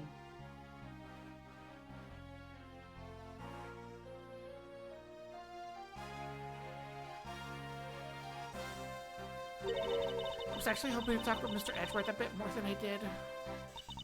But I've got to get going and return to Europe. I've still got a long way to go and a lot of stuff to study there.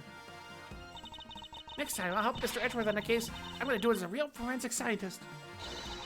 I'm sure he's going to need all the help I can give him, scientifically.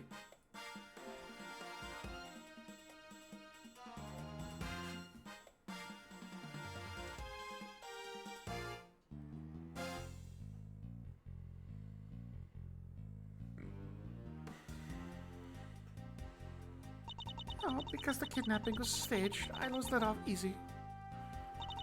But I won't be going outside for much of any time soon, but that's really okay.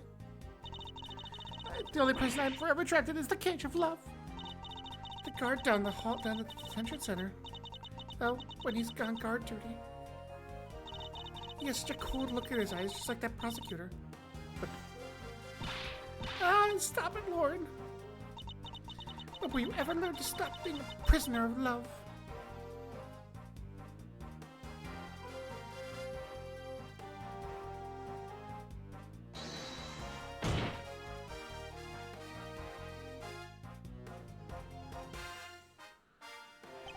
It appears there's all sorts of trouble to take place outside of the courtroom. Since we judges are here day in and day out, I've only heard a few rumors, but... Apparently Mr. Edgeworth teamed up with a thief and became a detective. Maybe I should team up with a bailiff and try to become a lawyer or something.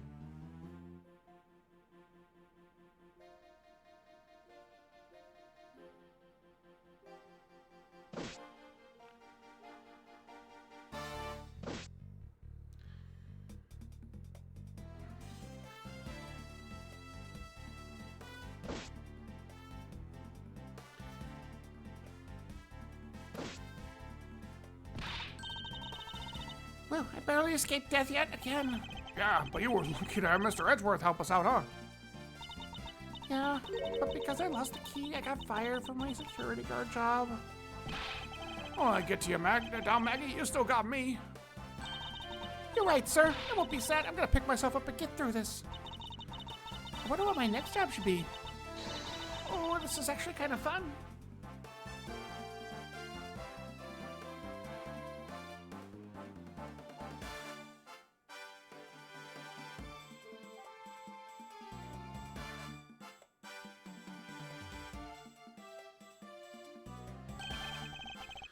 Why not come to Canopia for your summer vacation? We have coupons aplenty. Right now, our embassy is proud to present our Let's Investigate a Murder show. Although recreating that particular case has created a few fires of its own. Then we had a few problems with the fire marshals, but the next event will be great. There'll be an attraction entitled Capture the Yonagarasu.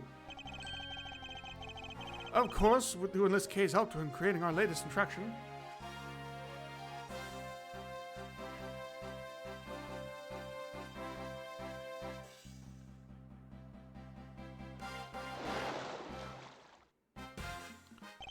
I can't believe that Mindy ditched me and went to Japan. But it's okay, because that's how I met Miharu. I'm planning to go to Paris soon and start a business. We're going to sell Blue Ocean dogs.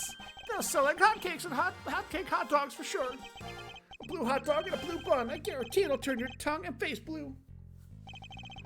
I know I'm not really fit to work a lot around all really, but oh, so I noticed that. All right, guys, the ads are gonna roll here.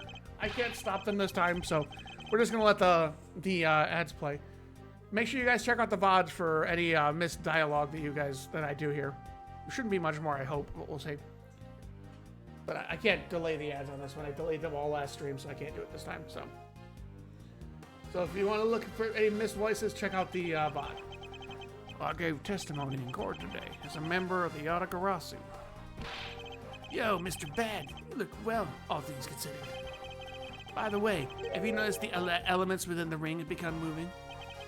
They're probably fighting over who should succeed, over who should be the next boss. Although, to be honest, I wish I could forget I ever heard of that smuggling ring. Langji says they really bite the poisonous snake from head to tail. No one runs afoul of the law and escapes this wolf's fangs. I'll get you y'all yet. Ah, youth. When did it become so old, I wonder? I've begun noticing the gray hairs in my beard more. I'm thinking of retiring my mirror.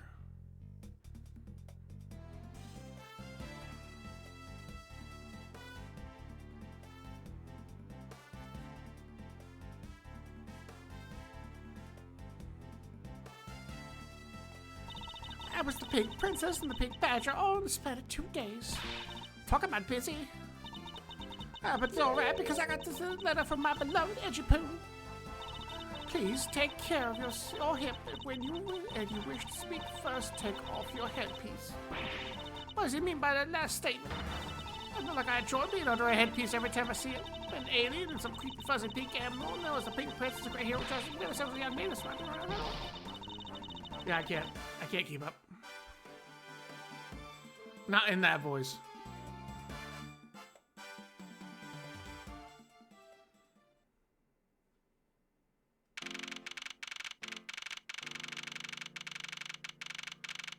Oh, looks like there's a chance. All right, I'm gonna grab some water real quick. We have 30 seconds to grab water. I'll be right back.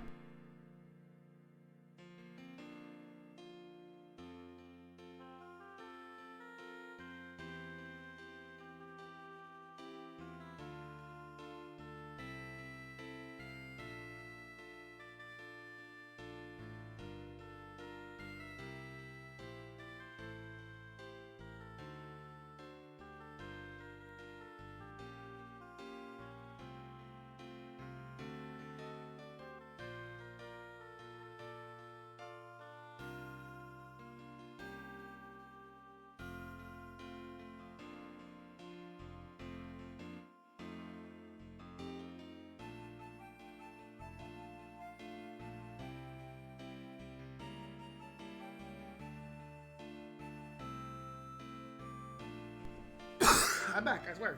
Alright, back to it. Woo! I feel so much better now that the trial's over. And as always, your legal prowess was top-notch, sir.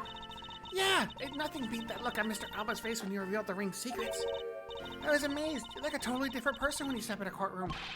Mr. Edgeworth is always 10 times fiercer in court. Based on the information Mr. Alba offered up, they've begun large-scale operations to clean up the rest of the ring, which I'm happy to leave to Franziska and Ancient Ling. So, what are you gonna plans now, Kay? Oh, well, I've taken care of the creep who killed my father, so I'm not sure. Hey, I know. Maybe I'll just keep on being Mr. Edgeworth's assistant. You still trying to steal my job, pal? Just kidding, just kidding. You can't steal something so important as to you, Gummy. Oh, what a relief. Kay? Yes? Even after all that's happened, are you still planning to become a great thief? Of course. But I don't want to tarnish the legend of the noble Yatagarasu. So I'm going to hold off doing anything until I make a tight 3-person team of my own. 3-person team? 3-person team of young beauties the same age as me if possible. With those criteria, I highly doubt you'll find the 2 other people you need. My father chose to fight for the truth. I think that's what's so noble about him. So you see, Mr. Edgeworth, the only thing I will ever steal are the truths that have been hidden away. I'm gonna work extra hard to make a world where the Yatagarasu isn't needed. Let's both strive for such a future. Well, I guess it's time for me to get going. You see. Jerry, keep your chin up and stay strong, okay? And don't be a stranger. Don't worry, I'll be back. I'll be sure to break the lock on the window and sneak in. If you could, I'd appreciate it if you came in through the building's front door. It's okay, Mr. Edgeworth. The lock on my window at home hasn't been broken for forever. Oh, one last thing before I go. Let's take a group picture, just the 3 of us. Yeah, commemorate a photo. Every big case has to end with one. No. Hey, why not? Don't tell me you're a camera shy, Mr. Edgeworth. Of course not, Detective. Come on, Mr. Edgeworth. I'm taking the picture now. Hey, come back here.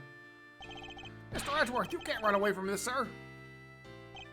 Hey, Detective Gumshoe. Stop that. I can't be seen doing that. Okay, I'm totally taking it now. Say cheese.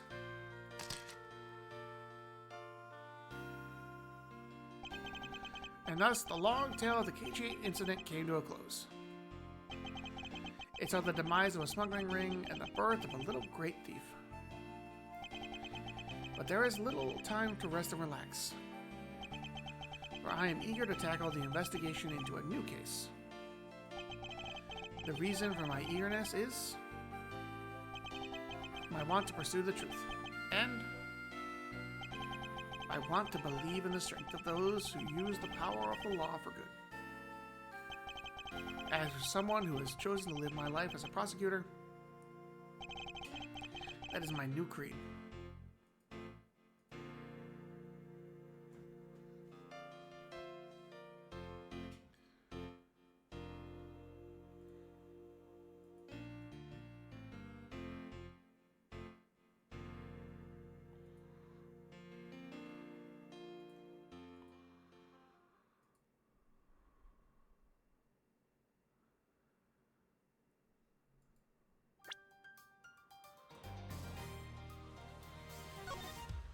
Boom. Alright, we did it. You know, I'm feeling it. We're doing the next one. We're starting episode 1. We're doing it. In fact, hold on. I'm gonna stop and go live again, because I'm gonna keep the VODs separate. So 1 second, guys.